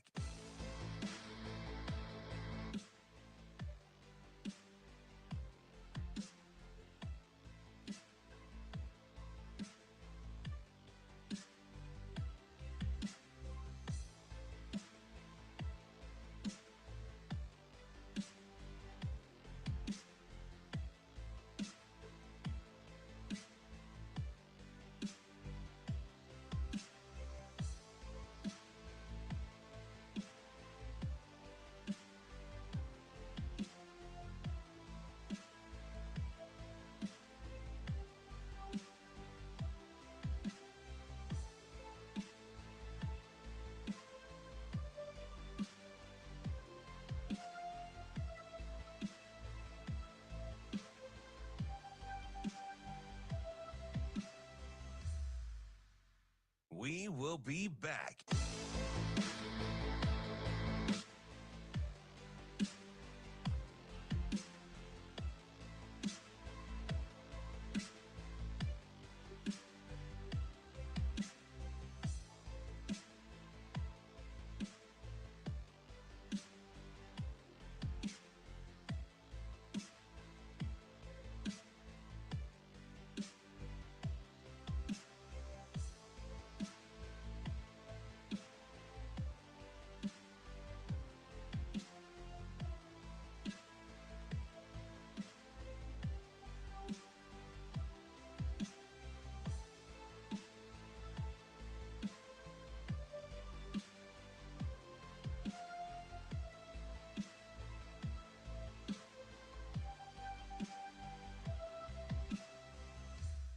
We will be back.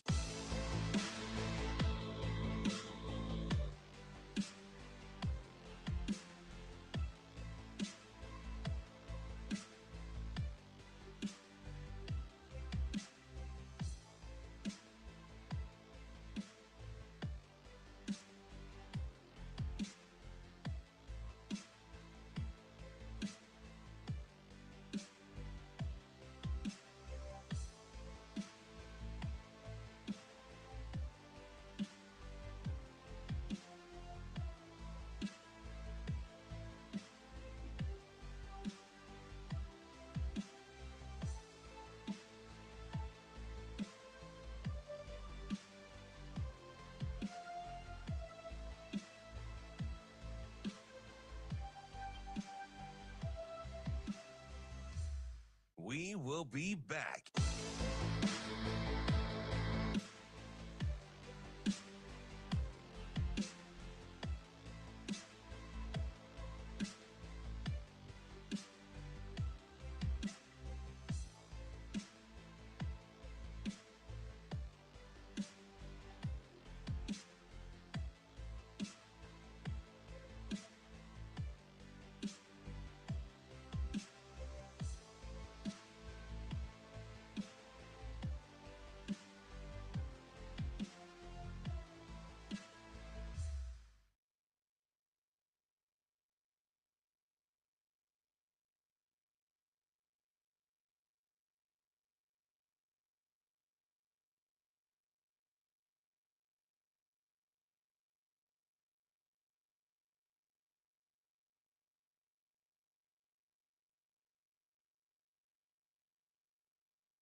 You're listening to Hurrdat Sports Radio. Now, Vegas insider, senior handicapper, and fan of the cold Budweiser bottles, Brian Edwards. It's got to be touchdown, touchdown, touchdown. Brian Edwards. I don't really love it. Brian Edwards. The way they're using the cream cheese to butter the bagel. Brian Edwards. I'm going with the cowgirl. Here is Brian Edwards. Wrapping up hour number 2 here on Hurrdat Sports Radio, AM 590, ESPN Omaha, ESPN Tri-Cities. That's DB. I'm Ravi Lulla. We are joined now by our friend Brian Edwards, our Vegas insider from Major Wager. B, what's going on, man? Good morning, gentlemen. How we doing? You're doing pretty well, man. You're up and rolling. The audio came through clear.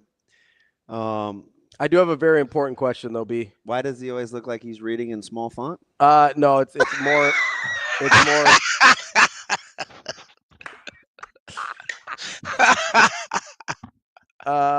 That was good. That was real good. Oh man, I'm funny. Just ask me. We lost. I was squinting my eyes right as he said that. It'll be all right. B, I was wondering if you're more of a crock pot guy or an air fryer guy. Crock pot. Yeah, that makes Shocker. sense. That makes sense. Oh my, this might be the funniest 50 seconds of not saying much of anything ever. All right. I suppose we can. Oh, I'm crying right now. I I suppose we can jump right into oh man, conference championship weekend, if any of us can breathe. Right on cue. Right on cue. All right, I'm ready. All right, lock it in. Let's start with the ACC. You've got SMU and Clemson. What do you like in there? I like SMU. I just think they're a better team. And Clemson's coming off a 60-minute battle, physical war, and it had to take a drain on them physically and mentally. But the Mustangs are just better. 9-0 last 9, right when they went to Jennings at quarterback. 7-2 against the spread in those games. 7 of the 9 wins by double-digit margins, including the last 4. They've been single-digit favorite twice. 2-0 ATS. I like the Mustangs. So let me ask you. So this next one is interesting because we watched the first game, and it was pretty clear. Then you look at the line, and it's like, ooh, this may be recency bias because people don't think Georgia is very good. Are you surprised that Texas is favored? Yeah, I made Georgia -3. So, yeah, I am. I mean, it's in Atlanta. It's basically a home game. Ewers is not 100% healthy. Beck, not only did they beat Texas by 15, that was when Beck was really struggling. He threw 3 interceptions that game. Say that again. He was bad. Yeah, only 175 yards, 3 picks, and now all those tens of millions he lost in September and October, he's getting them back because the last 3 games, 11 touchdown passes without an interception. I just don't think you make this one too difficult. And also, Georgia's been an underdog twice since 2021. They beat Clemson in the 21 season opener in Charlotte, and they beat the brakes off Texas earlier this year. Those are their only 2 underdog spots. Even those games against Alabama, they were favored in all those games. So I like Georgia. Now, look, if you can't get +3, but you get +120 or +125 on the money line, just go money line or get it to 3 or both. I like Georgia. Another one where we're right around that -3-ish range, depending on where you're looking. I've got it at 3.5 right now. Is the Big Ten Championship, Oregon and Penn State, the last undefeated team in the land versus a team I don't know that anybody likes that much, despite being number 3 in the country. Like, does anybody like Penn State? Not me. I think Oregon's got the quarterback advantage. Not that I think Dan Lanning's a great game coach. I mean, I think both these guys are good, program builders, motivators, recruiters, but I don't think I don't think highly of either one of them as a game coach. But I like going against James Franklin in big games, and I'll take Dylan Gabriel over Aller. Yeah, if you can buy it to 3 without paying more than -130 juice, maybe do that. But if you got to pay more than -130 juice, don't worry about it. I like the Ducks. Let's jump over to the NFL because it almost seems like every week they play, no number's big enough. And they're playing a team where they got a quarterback that occasionally likes to throw it to the other team. I thought the Lions line was a little light, even for the Packers being 9-3. And I mean, they just annihilate people. And yet, just a smidge over a key number at home. What do you think? Oh, I love Green Bay. I'm sorry. I said that completely wrong. I love Detroit against Green Bay. Is it so I got a clean 3. If it's 3.5, I'd buy it to 3. So there's few some 3.5s at like -105, 108. Sure. So I mean, if you watched that game and you weren't, still eating last week, Detroit should have won that game by 3 touchdowns. I think it was 17 first downs to none at one point. But whatever, Chicago rallied, Detroit blew the cover. But I don't think they'll blow the cover for you back-to-back weeks at home. They've won 10 in a row, 9 wins by at least 3. And look, they dominated Green Bay last time. 24-14 was very misleading. It was 24-3 after the first drive of the third quarter. Green Bay got a field goal with like less than a minute left in the third, and then they got a garbage touchdown and 2-point conversion with like 3:40-ish left. Detroit, it was raining. Detroit was just trying to chew clock and get out of there in the second half. That was utter domination. And I mean, I don't know that it'll be a blowout or anything like that, but Detroit -3 is a gift, in my opinion. And if you want to go aggressive, get a little Detroit in the first half. If you want to go team total over 13.5 in the first half or team total over 27.5 for the game, I'm all for it. But Detroit -3 being the biggest bet. Be staying in the NFL. You've got Cardinals and Seahawks. Cardinals are 2.5-point favorites at home in what has been a pretty chaotic NFC West. Yes, but I think Arizona's the best team in the NFC West. Now, heartbreaker last week. They should have won that game, and then they had the tough. Well, they did get beat by Seattle a couple weeks ago. But I think Arizona's the best team in the NFC West, and I think they're in revenge mode here. And I think it's a bad line. I made Arizona -4. I will take them -2.5 against Seattle. B, let me ask you something about. I know sometimes you're kind of a long shot guy because you love value. Who's your pick right now for MVP in the NFL? Yeah, it's got to be Lamar, doesn't it?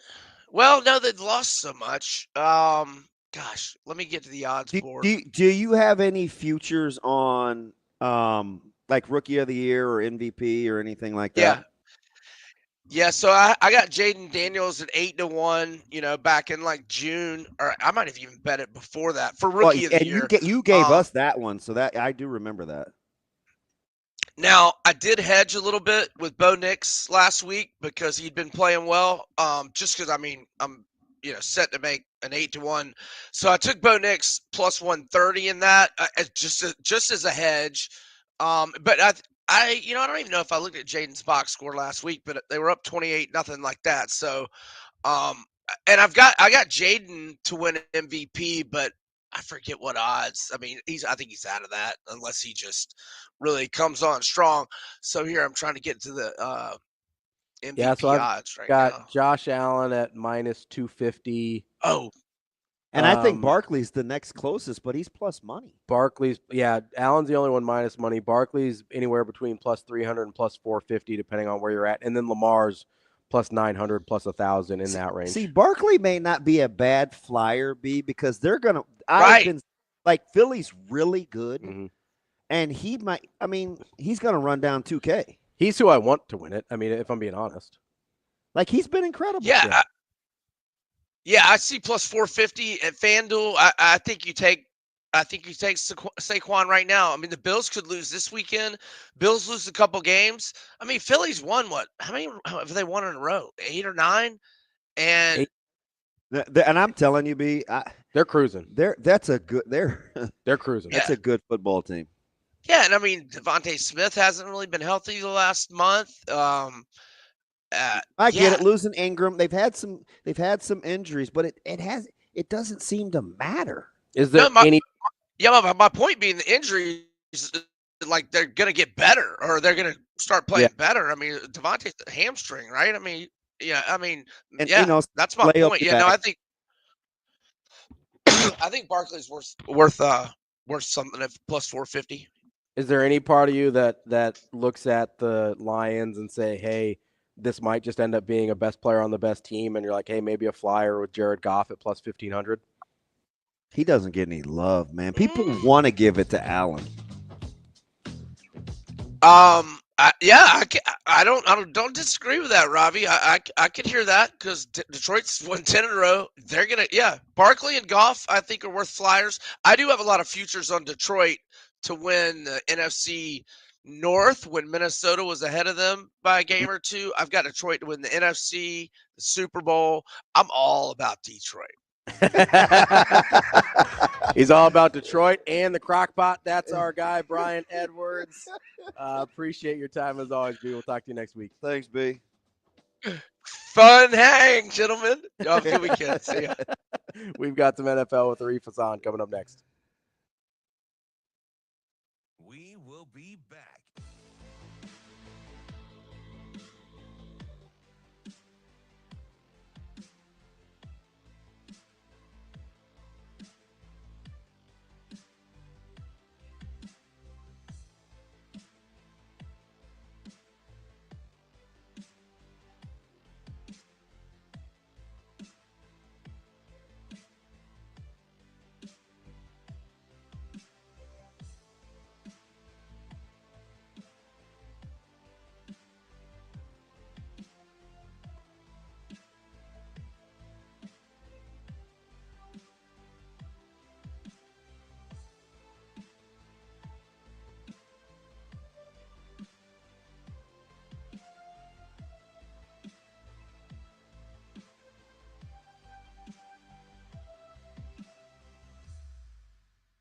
We will be back.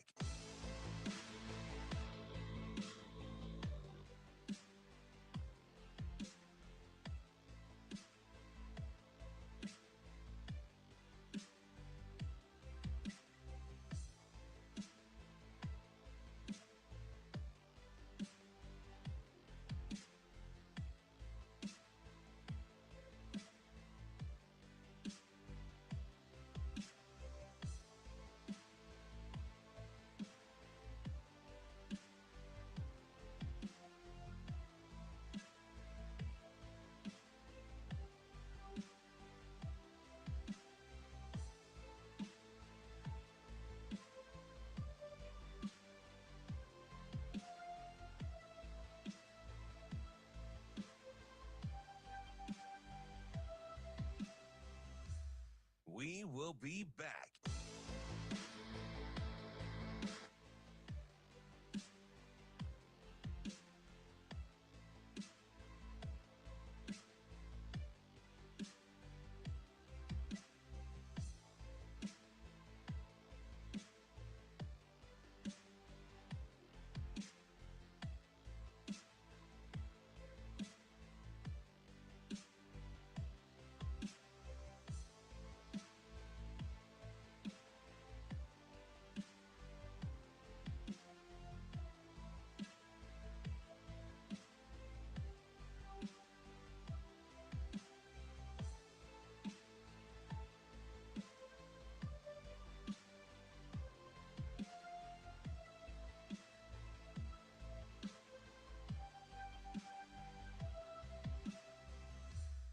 We will be back.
Welcome to Hurrdat Sports Radio. They're going to bring four. Wilson back, looking, lofting towards the end zone, has a man open, and it is Calvin Austin, banged out of the game on the very first play from scrimmage for the Steelers, comes back in with another touchdown reception. Cousins has it, looking right sideline. It is picked off. All day to run down the sideline. Tarheed still his second interception of the day. There are no flags, and this is a pick-6 touchdown. Kicking off hour number 3 here on Hurrdat Sports Radio, AM 590, ESPN Omaha, ESPN Tri-Cities, KFOR in Lincoln. That's DBM Ravi Lulla here on the Pillar Exterior stage. We are joined now by Arie Hassan. He covers the NFL for wideleft.com. Arie, how are you this morning? I'm good. How are you? Good morning to you. Appreciate you being with us. We don't, in the land of college football here, dab smack in Nebraska, we don't get near enough NFL talk. So we always appreciate when you're available. And as a tech guy that likes audio, you have apparently what is one of the best setups going with your little soundproofing. Oh, so you got like a real studio over there. Yeah, legit, man. And you had us laughing the last time. We're like, yep, we're riding. We're riding again. Appreciate it, man. Yeah, no, I love showing it off. I got to start now. Again, like I said, full disclosure, I am a Steelers fan. So feel free to hurt my feelings. I feel like this is one of those football teams, especially in their division. They still get the but, like ... Is it time to lose that moniker when we talk about the Steelers? You know, if you'd asked me that 3 weeks ago, I'd say no. I think that, Russell Wilson has done a lot to demonstrate to me that, he's like a genuinely good quarterback this year, that we're not relying on, all of these tricks to make quarterbacks look good for a couple of weeks at a time. Yeah. And I think that, his relationship with like George Pickens and a couple of these other receivers has really been really meaningful in terms of making that offense move, because, Steelers defense, I think that, it's playing a little bit better than I expected this year, but we all kind of expected it to be at least reasonably good. It was really the offense that was a big question mark. And I think that they've done a really good job, kind of regardless of who's at quarterback, making sure that offense can at least function. But with Russell Wilson, especially the last couple of weeks, that offense has done more than just function. It has been really explosive. Obviously, we saw that this last week, but I mean, over the past 4 weeks, I think the only quarterback that's had better numbers anyway than Russell Wilson's Jordan Love. And so this has been a really, I think, astounding turnaround from, a team I didn't have a ton of belief in at the beginning of the season, that a lot of other people didn't have a ton of belief in at the beginning of the season. And, I guess you stop counting on Mike Tomlin, I guess, is the lesson I'm learning. I'm sitting here and I'm trying to learn some lessons as well. And I'm looking at Kansas City and I go, okay, is this just a team with winning DNA? Are they just the luckiest team in the world? Like, where do you land there, right? Because there's some things that happen there, like, okay, like there's got to be some luck involved there. But on the other side, you're like, okay, this is just a team that wins a lot and knows how to win. Like, how do you measure that when evaluating Kansas City this year? Yeah, that is really tough. They are a baffling team, in part because they've been so successful recently that you just kind of want to give it to them. But I think it's a little bit of both. I think this is what happens when you get a team that has higher level performance at the end of games than other teams, combined with a team that has a little bit of luck. Like, I think this is what that looks like when a team otherwise is kind of underperforming. You end up with a team like this. In fact, I covered a team back in 2022. That was a lot of this, the Minnesota Vikings. Both had really good end of game performance pretty consistently and had a lot of luck. Ended up winning a lot of close games. Ended up making the playoffs. Obviously, didn't do as well as in the playoffs as I would expect the Kansas City Chiefs to do. But I think one other thing is that the Chiefs kind of don't start taking stuff seriously until about now, and so it's a little bit tough to really break them down. Whatever they get ready, that's what you say to yourself. And they have the only player in the NFL that can negate stats. Right? Yeah, no, absolutely. It's incredible. It doesn't matter how miserable something looks, or you just wait for him to do something that no one else is going to do. Yeah, the Patrick Mahomes is the only quarterback. I believe I've got a whole database going all the way back to like 1960. He's the only quarterback with at least 20 games where at some point they've been behind in the fourth quarter, where he has a positive winning percentage. His winning percentage is 54.5% in those games. Only quarterback in NFL history like that. And I think that there has to be some element there that, like you said, kind of goes beyond the traditional statistics, that goes beyond, what we think of when we think about evaluating quarterbacks, and, demonstrates his ability to produce winning situations, right? To find the opportunities in the game, to really produce. And I think that there is something there. I think also it's hard to get to there without being a little bit lucky. I think that, I think it's difficult to crack 50%. If you're not a little bit lucky in those situations. But I think just for the most part, it's difficult to get to the point where you're cracking 50% if you're not at least a much better in those winning situations than you are throughout the rest of the game. I think it takes a lot of time to break down what an opposing defense is doing over the course of the game and really exploits them near the end. It's mind-boggling how they're third in their own division in point differential, and there is a team within 3 games of them. Like,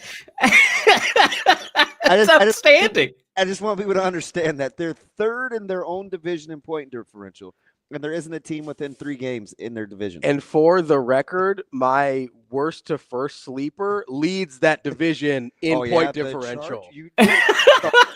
Like, just for the record. That's right. You did. I was like, I think the Chiefs might regress in the regular season a little bit, which, to be fair, they have. They've just won all those games. Mm-hmm. Yeah, no, it's a, like I said, it's an insane one to break down. It's really tough to figure out, especially because the defense hasn't been good since Watson went down. Like, I think that there's like a lot of elements at play here that have really made the Chiefs come out of the gate like a lot weaker than we're used to seeing, even for a Chiefs team that, like we mentioned, takes a little bit of time to get online.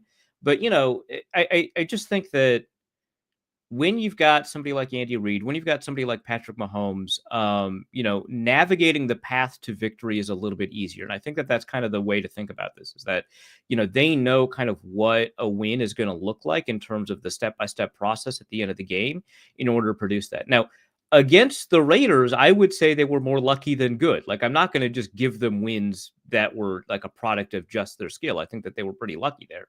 But I do think that, putting themselves in a situation where they're never, more than a score apart, where they find ways to produce in the fourth quarter and create additional points, that's going to allow luck to put you in a good place, which is better than I think a lot of teams are in, where like once they get a lucky break, it's too late. They haven't done enough to produce in the game. So yeah, no, certainly I think that, the Chargers look absolutely phenomenal. Great pick, by the way. I think that, the Chiefs are probably going to lose another game here or there. But once the playoffs start, I think all bets are off. Yeah, we're fully, even though I can't stand Ravi most days, we're fully kindred spirits, because my worst to first was the Commanders. Unfortunately, they're in a division with a team that's on a heater with a head coach no one wanted. In your opinion, like, I'll get to the Eagles in a second, but who are the Commanders for you? Boy, I mean, they're so exciting. They're so exciting. They might be the most exciting team in the NFL right now to watch. I do think that they are a better team than the Eagles. But how it's conversation we were just having about how sometimes better teams don't win more games. It just happens sometimes. I am still really curious about how sustainable Cliff Kingsbury is as an offensive coordinator, just because we saw what happened in Arizona, in the second half drop off. It looked like that was happening here in Washington. And then, they just have this game where it's like, okay, maybe he's kind of figured out how to be a little bit more successful over the course of the season than he used to be. I don't know, but I do know that they've got Terry, they've got Jaden. It's like a great combination. That defense is performing way better than I had expected it to. They're a team that, it's not like I expect them to make a complete run to the Super Bowl. It's very clear that they've got, some lessons to learn along the way. They're a pretty young team in some pretty crucial areas. And so I think that's going to hurt them in the playoffs. But I think that, if you line them up in a regular season game against the Philadelphia Eagles, have 10 games play out, I think they win like 7 of them. I think they're a really good team. All right. So I'm in this because I think the Eagles are really good. I would say that I wouldn't kind of die on the hill that they aren't the best team in the NFC. We're probably not going to see eye to eye on that, considering what Commanders. But could I convince you that if they were the 1 seed, it is much more valued playing where they play than if Detroit was the 1 seed playing where they play? Would you look at those 2 teams differently based on where they played? So if we grant the Eagles the 1 seed, they're more likely to say make the Super Bowl than if we granted the Detroit Lions the 1 seed. Yes. Interesting. Okay. Yeah, no, I mean, obviously having that home field advantage in the NFC Championship game is huge, and I think that matters a little bit more for the Eagles than for the Lions. Yeah, no, it's huge. It's huge. I do think the Lions are a better team, though, and this is not a knock on the Eagles. I think the Eagles are a really great team. It's just you've asked me about two teams I really respect a lot in comparison. I think that the way the 1 seed is so much more important, I think, in the NFC than the AFC, because I think there aren't any great teams in the NFL right now, but I think there's more good teams, in the NFC. And I think whichever one of those teams grabs that bye, as well as that home field advantage, is going to have a huge advantage over their opponents going forward. And so I think that whoever grabs it is going to be, I'm not going to say a lock or anything like that. They got to play the games, but is going to be in the driver's position. But yeah, the Lions are really good. The Eagles are really good. The Commanders are really good. It's a difficult conference to break down. We're talking with Arie Hassan, wideleft.com, covering the NFL. Speaking of difficult to break down, do we have any idea if Baltimore's good or not? I think they're good, but I think that's a fair question. I think a month ago, I thought they might have been the best team in the NFL. I did too. And now I'm like, I was like, yeah, the Baltimore's the best team in the AFC. That was a month ago. And then I'm like, I don't know if they're good at all now. No, they've definitely been disappointing, especially against division rivals, which is part of the AFC North. I think those games tend to be closer than a lot of divisional games that we're used to seeing over the years. But losing to the Steelers a couple weeks ago, obviously losing to the Eagles just now, that's not like wonderful for the resume. But hey, we were just talking about the Chargers to beat the Chargers, right?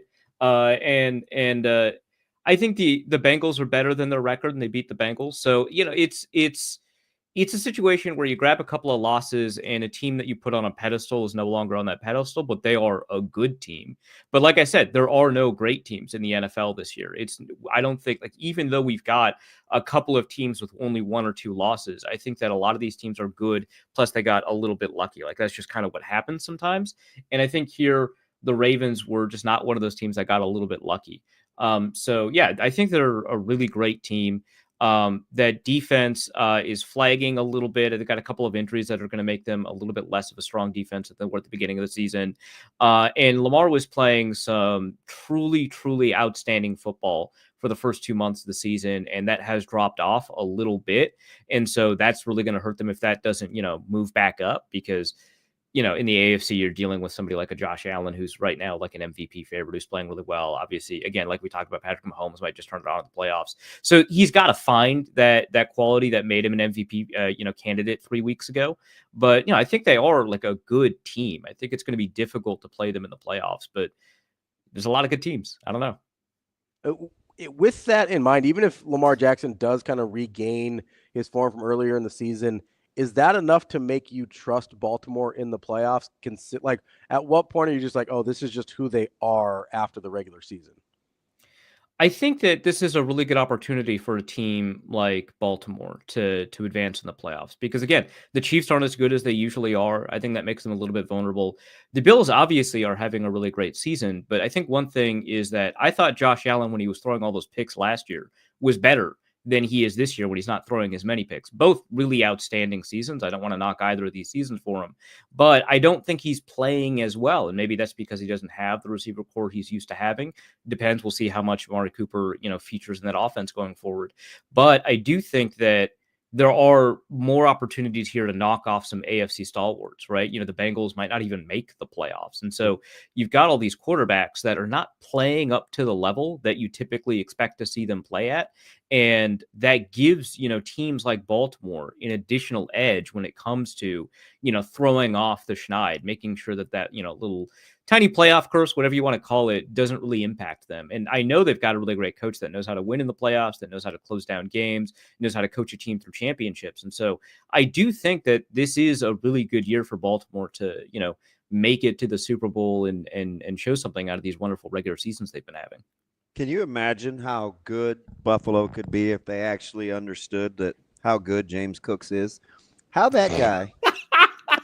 No, I'm sorry. How does that guy only get 13 carries a game?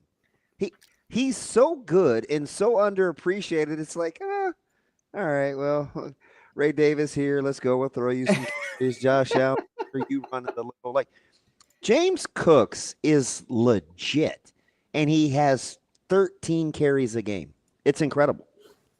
I think there's two elements at play here. One is that they're so used to Josh just carrying the running game that now that they've got a running back, they kind of don't know what to do with themselves. I think that's a little bit of it. But I think some of it is they don't want to overwork him before you get to the playoffs. I think that they're going to run the ball a little bit more with Cook once they get to the playoffs and lean on him a little bit more, because I think that you're right. His ability to just break these tackles, it goes beyond what his size is, right? A lot of these guys that are breaking tackles have, this really remarkable size speed combination. And James Cook is just a good running back, which is not to say he's not a good athlete, but I think, he has these running back skills that make him really valuable, both in, the running game, breaking these tackles, and in the receiving game. He's a little bit of a better route runner than I'd given him credit for coming out of college. And so I think that we're going to see more the Buffalo lean on James Cook a little bit more in the playoffs. But while you've got somebody like Ray Davis being as productive as he is, while you've got all of this going on, you might as well kind of give him a little bit of a rest, because you don't want the body to break down before you get to those really crucial games. So I want to get to the, speaking of bodies breaking down, my San Francisco 49ers and the NFC West in general. I'm just assuming the 49ers season is over. Like I've resigned to that fact. I think I was resigned to that fact a while ago, but that is a super interesting division with almost no space between the Rams and the Seahawks. And I look at the Rams, I go, I still think that might be the best team in that division. How do you break down the NFC West? Yeah, really, really, complicated division to figure out. It may just because I saw Arizona take it that close to the Vikings that I might like Arizona a little bit more. I don't know. But, the Rams obviously have played some really good football. Hopefully they stay healthy, like they've had some difficulty doing throughout the year. But yeah, I don't know. It's because I think that the quarterback play I've liked the most this year out of this division is Geno Smith, but I can't really trust the rest of Seattle. That defense, when it's good, is really good. When it's bad, is really leaky. That offensive line will continue to be a problem.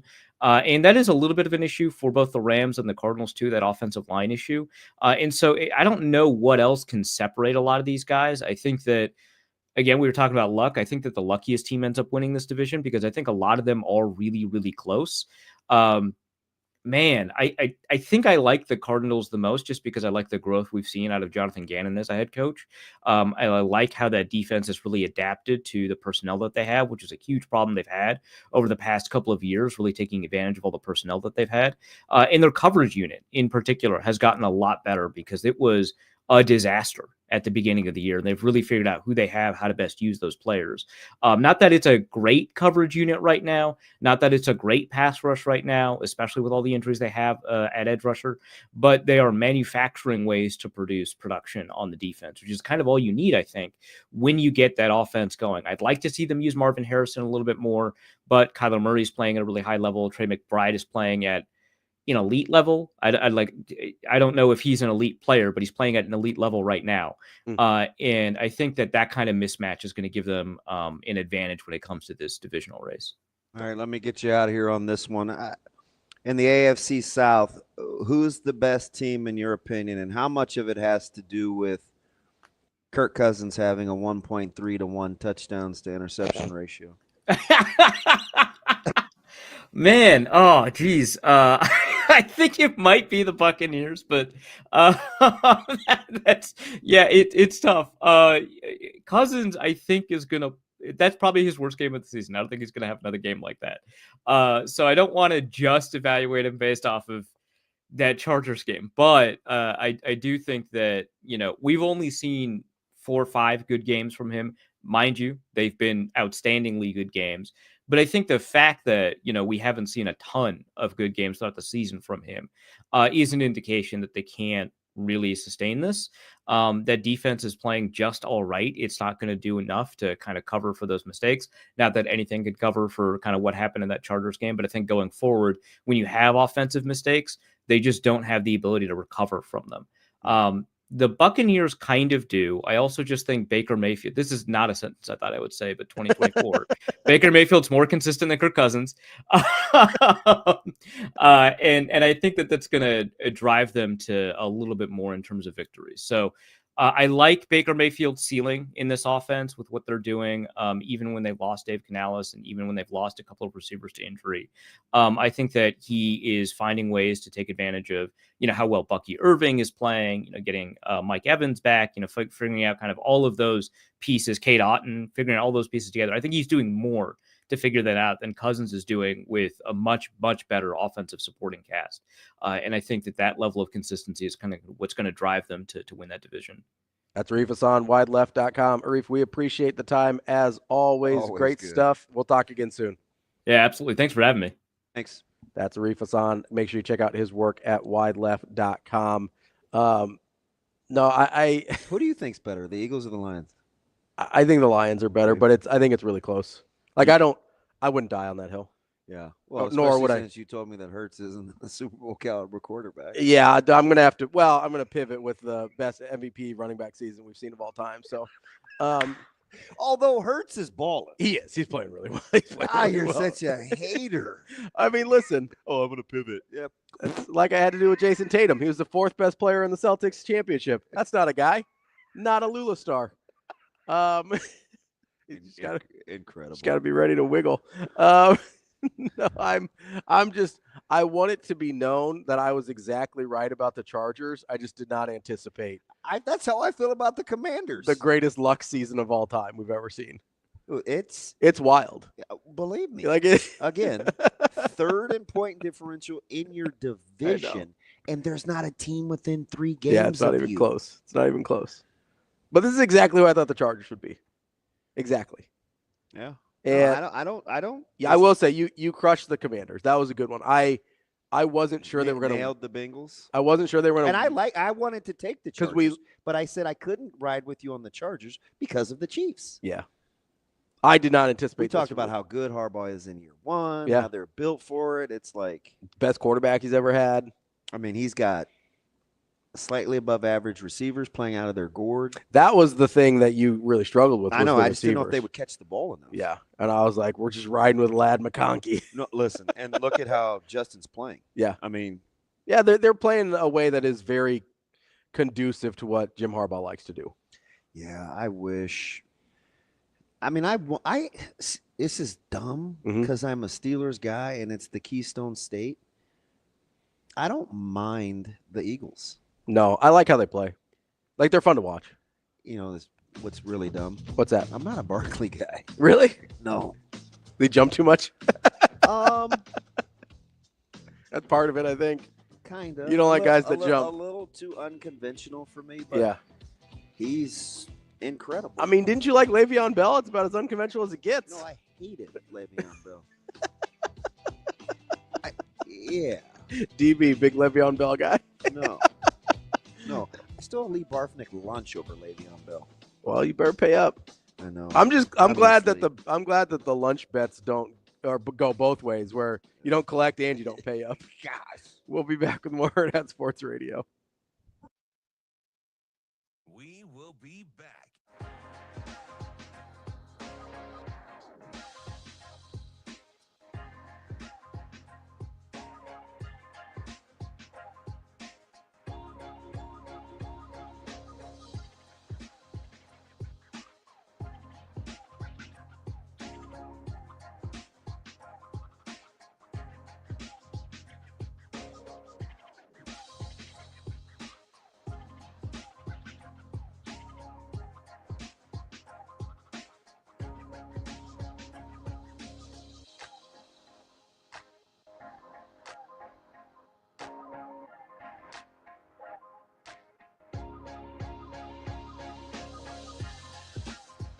We will be back.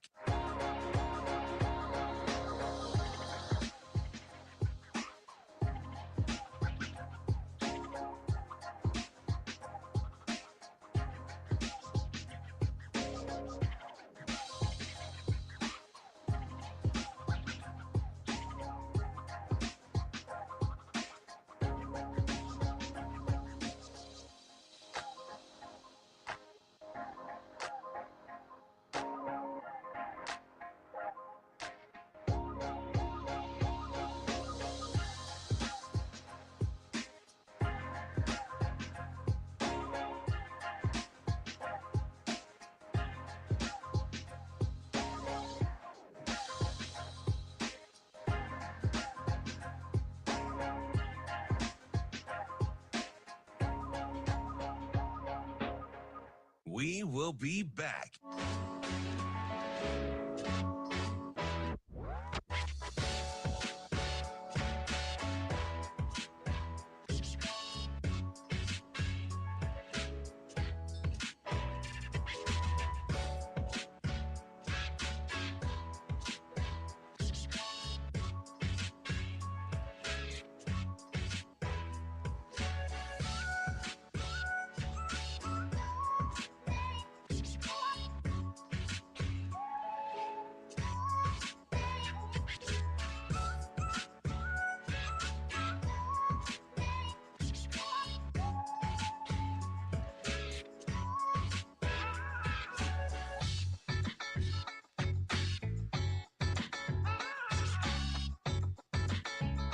We will be back.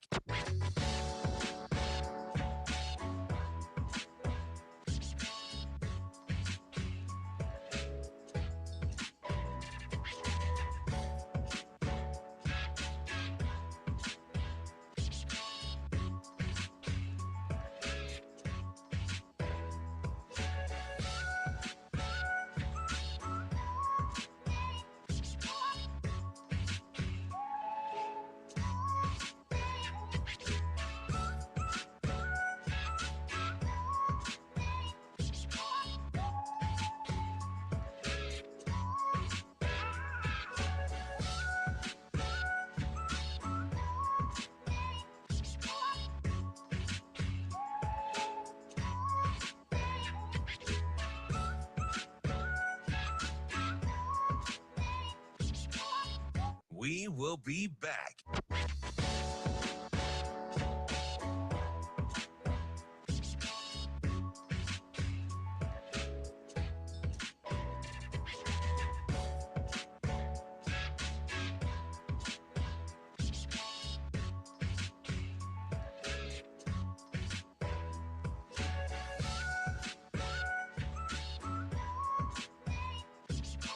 We will be back.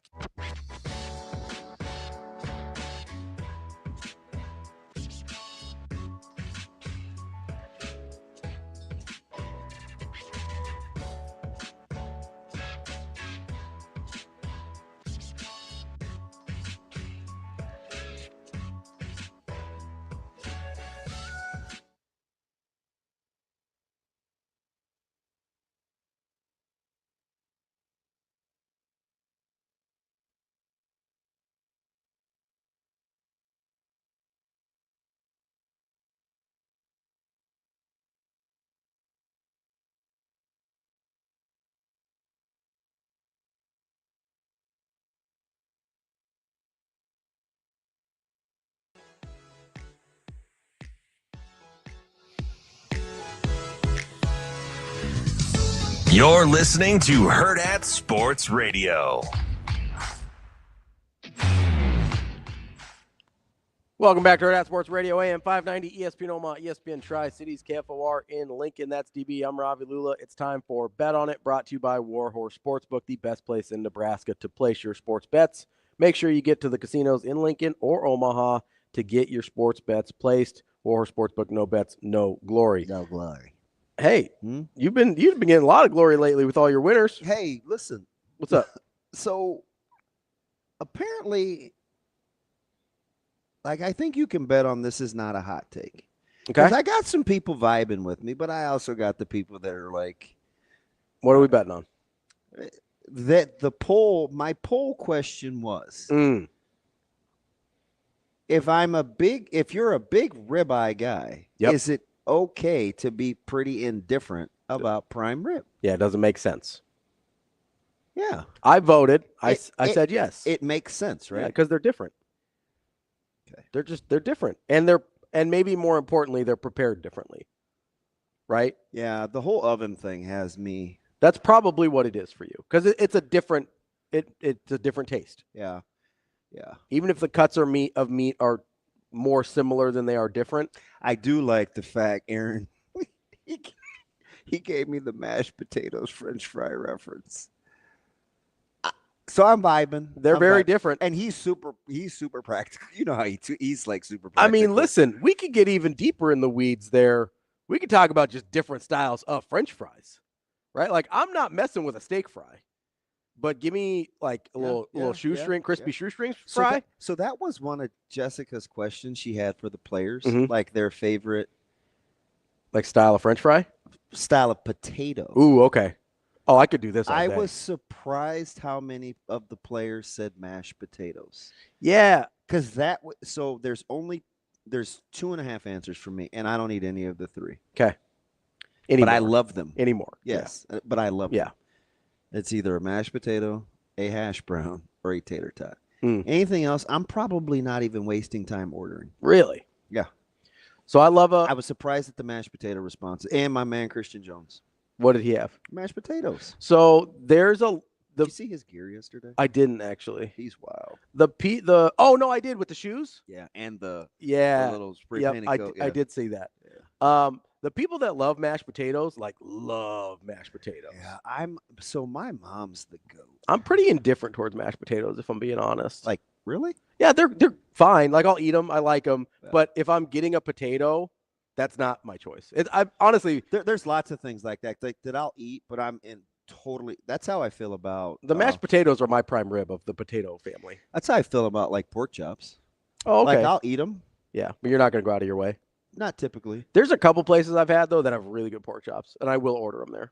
So, and I think part of it, like my new thing now, it's not new. Like he told me about this like 3 years ago. Mm-hmm.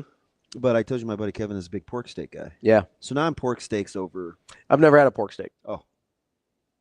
Although I will say a bad pork chop is really bad. Like if you overcook it, it's really bad. Yeah, for what it is, you just have to be too particular before you dry it out. That's fine. So I can see that. It's fine though. Yeah. Like there's a couple of restaurants here locally, like they've got good pork chops. Yeah, they're good. I will say pork chop is probably my go-to if somebody's taking me out to dinner mm-hmm. and I don't want to take advantage. You don't like break the bank. So I never. You don't go steak or it's anything. that or fish. Yeah. Oh, that's nice of you. No, it just seems like the right thing to do. I'm not overly nice. You know what I'll do sometimes though? If I'm treating somebody to dinner, mm-hmm. I will go out of my way to order something more expensive so they know it's okay. Yeah.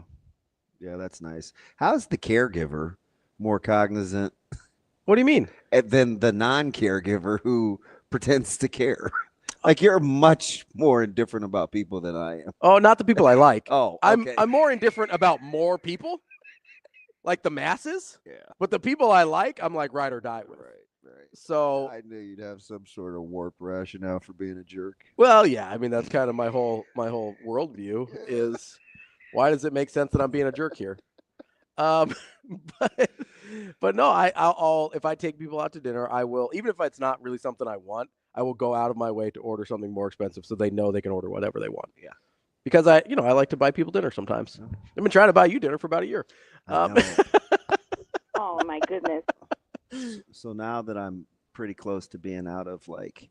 You could have gotten more out of me last night. Football money, I'll be taking you up on that offer because I'll be broke again June through July or January through July. You could have doubled yourself again last night on the Creighton game. Did you read that and think I was on drugs? No, because if it was anybody else, if it was any other team that was playing, I would have looked at that line and been like, okay, this team's 5-3. They're struggling to come out of Vegas. We don't know if their center is going to play. I know Ashworth is banged up. I would have looked at it and be like, that line is super stinky. It makes sense that you're going that way. But just being too close to Creighton, I never thought it. I would have taken you. If you go, hey, double or nothing on our lunch bet, I'm taking. If you told me you would take the Jays straight up to win, I would have taken you up on that. I would have taken Kansas on that. I was shocked last night. Oh, good. Which it was pleasant surprise, right? But I was stunned. I look because I didn't send that to you until like 9:40. Yep. But I had to wait because you're doing it. You're on air, doing some stuff. And as you know, like I put my phone right here. Mm-hmm. So I got Dana here, and Jess is cool. She doesn't care, but like, then I'm just blowing you up the whole show. Dana's gonna be like, "Who you texting?" I talk Jays plus 4 and Iowa has 5. I'm like, yeah, don't think bad of me. I'm just helping my buddies out. No big deal. It's just for the show. Don't worry about it. But yeah, you could. Unfortunately for me, it has been for entertainment. I just don't. Yeah, you could have doubled me up last night though, for sure. I would have taken Kansas to win straight up, without a doubt. My buddy Kevin just reminded me I need to. He's like, yeah, you could be taking advantage of your own stuff. I'm like, you could. You're on a heater. Selfish. It's not a good point. You got my man JB and Casey. He's killing it. Is he? Yeah, he's funny too. His crock. Did I tell you his crock? You said his crock pot reference. Yep. Yeah, you did. He's a foodie too. Yeah. Yeah. But his wife is biracial and he's not. He's not, and he's out on crock pots. Or she's out on crock pots. Yeah. He's a crock pot guy. Was. Keyword was. B. Edwards is hilarious though. Because he knew. Did he? I had a. He's very. He does listen sometimes because he'll reference stuff. He knows. Yeah. He's a cool dude. Yeah, I appreciate it. You have any locks tonight? Yeah. You have any ones you feel good about? I got a handful. Are you playing the NFL at all or no? So I love Green Bay. You like Green Bay plus 3.5? Yeah, Green Bay will win maybe. You think they might win outright? Yeah. So the points obviously there are a gift. Right. But unless you want to go money line. Yeah, because there's got to be. I mean, you're going to be plus money. I'm looking for it right now. There's got to be fairly substantial. Plus 160 if you want to take Green Bay on the money line. So you get a little juice on there. Yeah, I'll take it. I love Green Bay. You, Jordan, love Green Bay? Yeah, just stop throwing it to the other team. That is a key factor in being a good quarterback. Just stop doing that, and maybe he needs to pray to Jameis's God and say, "Hey, deliver me from these pick sixes." Yeah, but I'll give you the other one. What's the other one? TCU will beat Xavier. Oh, okay. TCU will beat Xavier. What's the what's the number on that one? 1.5 or 1. Okay. TCU over Xavier. Take the Horned Frogs. If you like the Packers, take the Packers. I like the Packers. Yeah. You like Turtles? For those that, and I don't believe that you should be doing this in the parlay world, but if you want a third, take your Penn State Nittany Lions. Catching 2 from Purdue. Ooh. Out on Purdue? Out on Purdue. All the way out on Purdue. Penn State rolling, 1.5 point favorite. So you like Penn State, the 1.5 favorite. Are they favored now? Yeah. I looked at it this morning. They were catching. Yeah. Are you sure? Penn State is a 1.5 point favorite. Okay. Yeah. They're 1.5. What's the money line?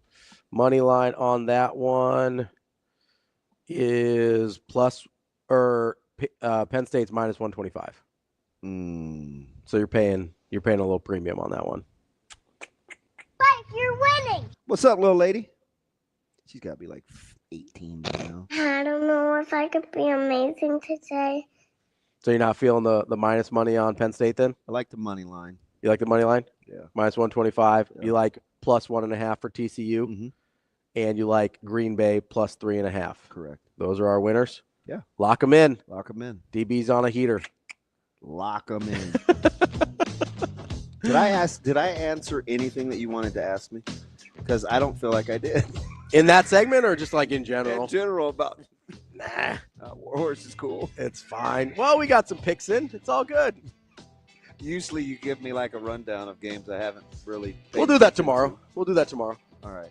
I'm going to do my homework. Well, I mean, I should probably do show prep at least once. It's going to be conference championship game, so it's not. You'll have a good feel. So on you see those. some of the lines of balloons? Yeah, they're moving around a little bit. Yeah. We were There's more than a handful over 4 now. Yeah, I know, and there was just the one right at 4 to start. That's Bet on It, brought to you by Warhorse Sportsbook. Go to warhorsecasino.com. We will be back.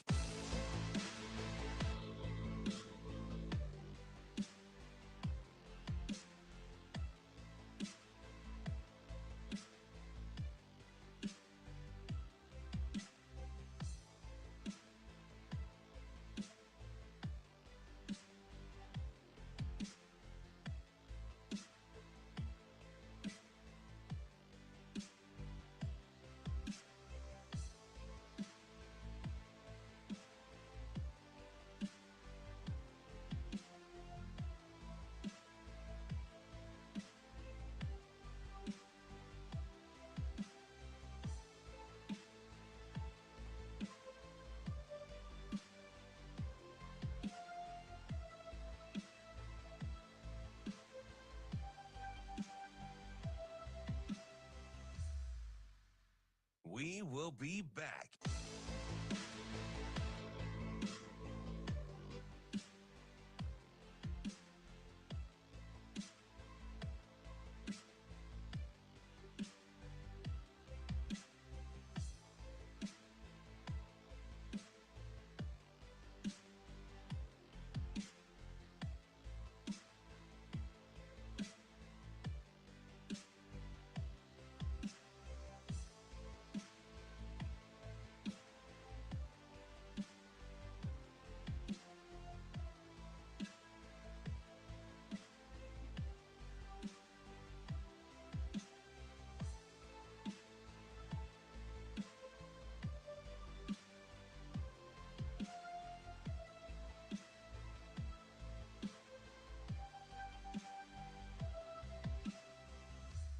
We will be back.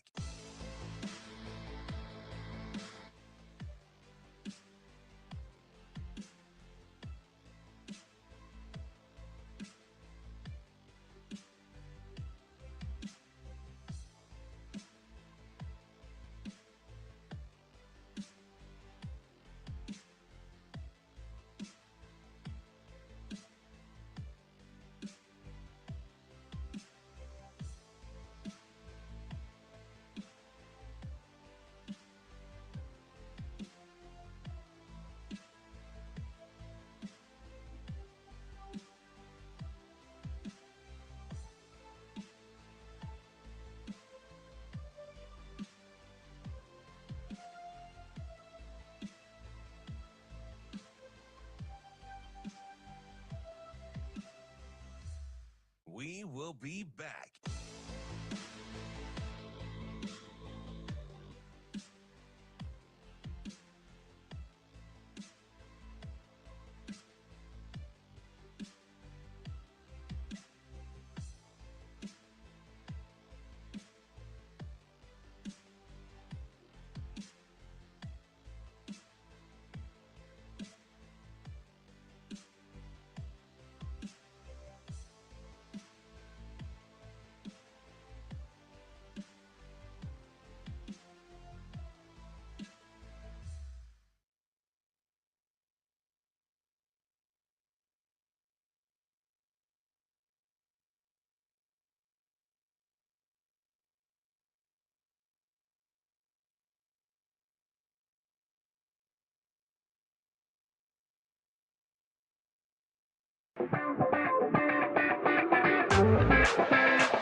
You're listening to Hurrdat Sports Radio.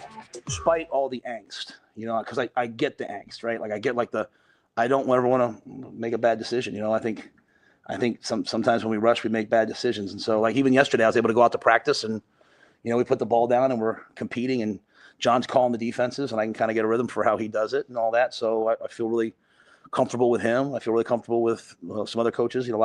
I can't tell you the amount of people who are interested in the job. I mean, I'm talking about sitting current Power 5 coordinators.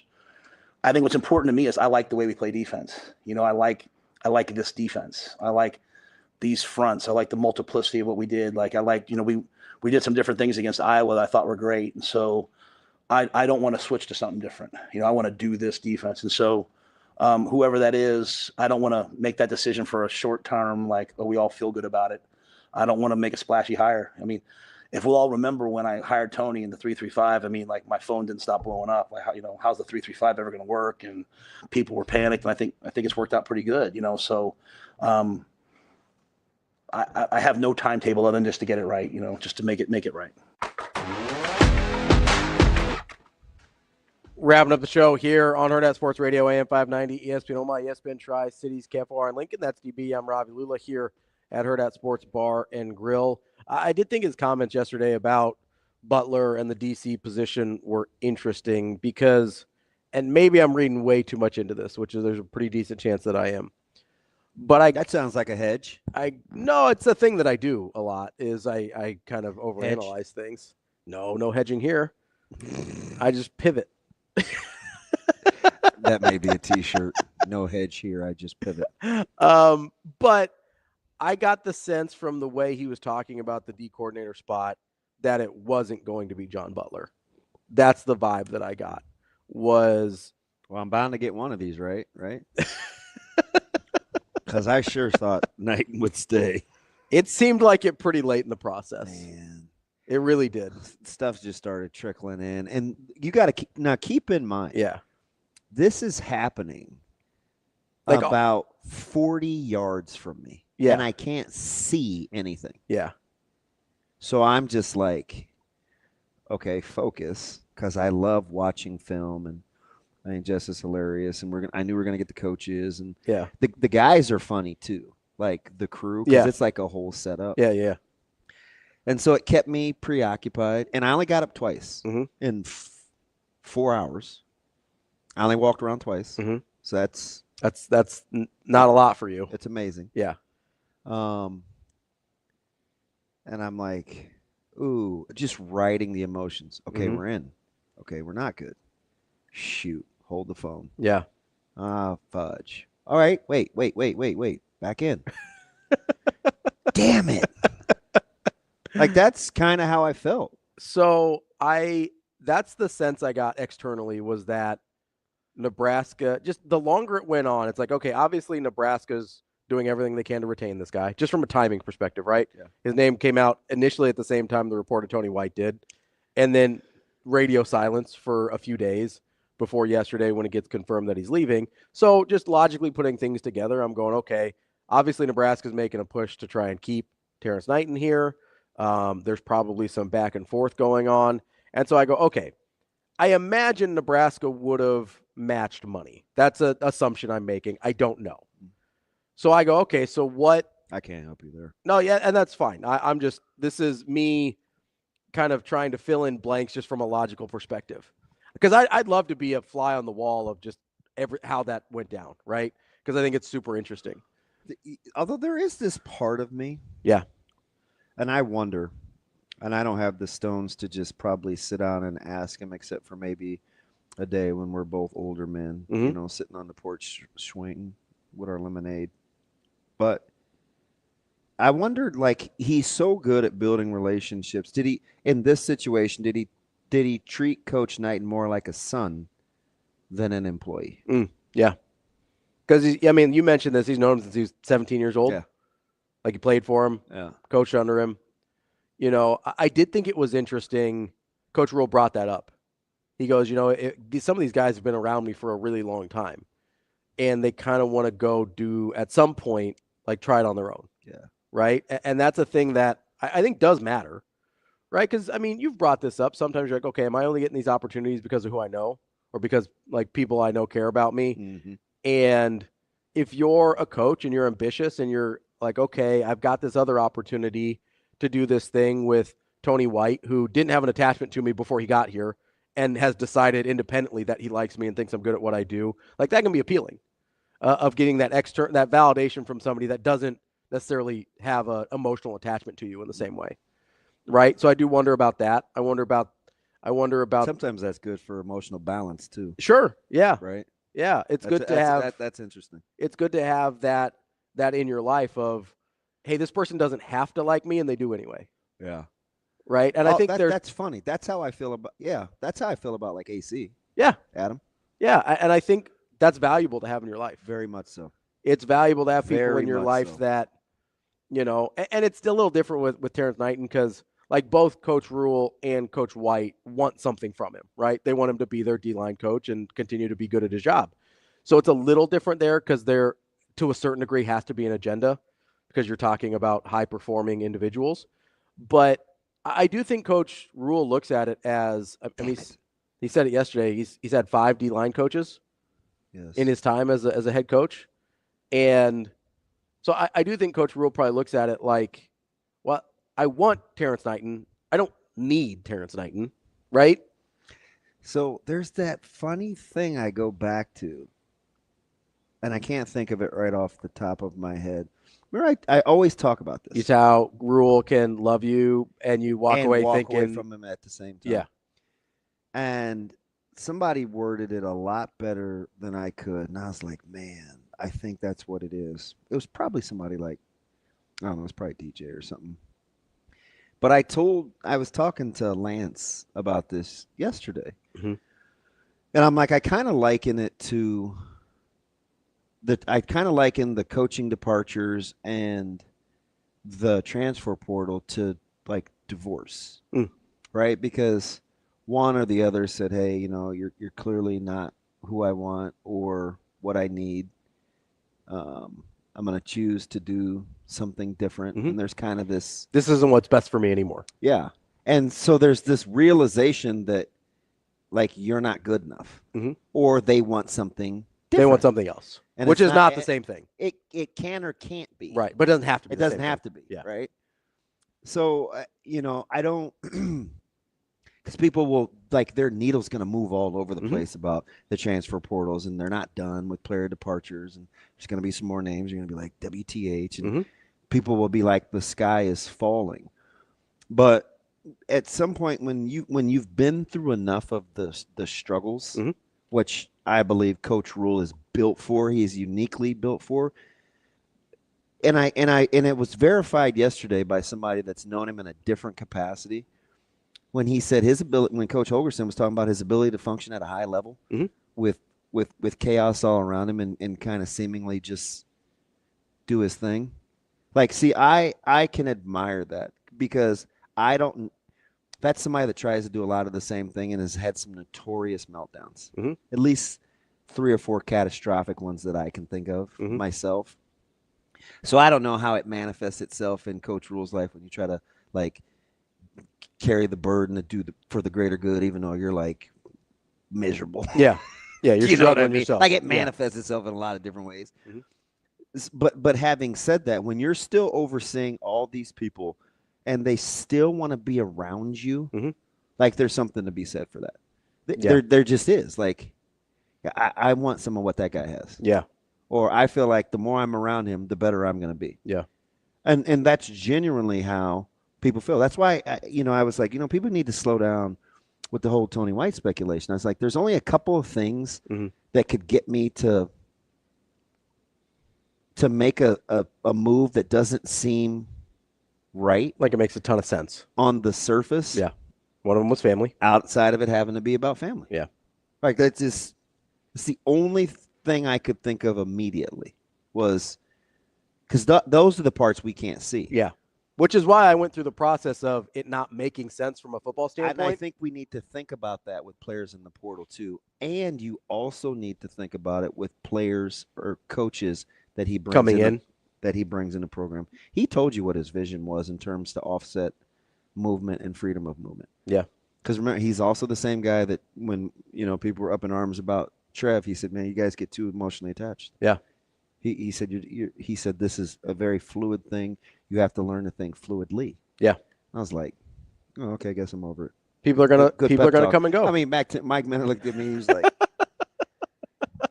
and he's further along too because he's had to deal with a lot of tough things in his life. Yeah. He's like, "You try to tell you, DB, you're too sensitive." I'm just like, yeah, whatever. You know what I mean? So that I admire that in people that can function like that, but still care. You know what I mean? Yeah, and that's really the hard line, right? Because a lot of people that function like that come off as pretty callous and cold. Yep. Not that, and that's clearly not him. Know anybody or sitting next to one right now or anything like that, but it's really hard to walk the line. See, I've got a little bit of self-awareness, not a lot, but just a spoonful. You're just in a zone because Creighton won. Just enough. It's physical. It's hard. It's cold. Just enough to fit in a crock pot. But probably right up your alley. It's no, I'm not. Never mind. Close enough. At least we season our food. No, it is really hard to walk the line of being able to walk away, of being able to operate in that chaos and not dissociate yourself from the feeling and the emotions of it. And that's the thing. If Rule can do that successfully, that's a much more valuable thing than I think we realize. It's gonna be a couple key additions. It's gonna be interesting. We will we'll keep you posted, and we will wrap up the week tomorrow. Make sure you're getting out to lawrenceandgardens.org for their Bright Nights. You can get tickets there. It's one of Omaha's brightest holiday traditions, Bright Nights at Lawrence and Gardens. Amazing light displays, a towering poinsettia tree, and model trains, which is what DB liked the most. It's at lawrenceandgardens.org. We'll be back tomorrow. See you. Have a good day. Love you.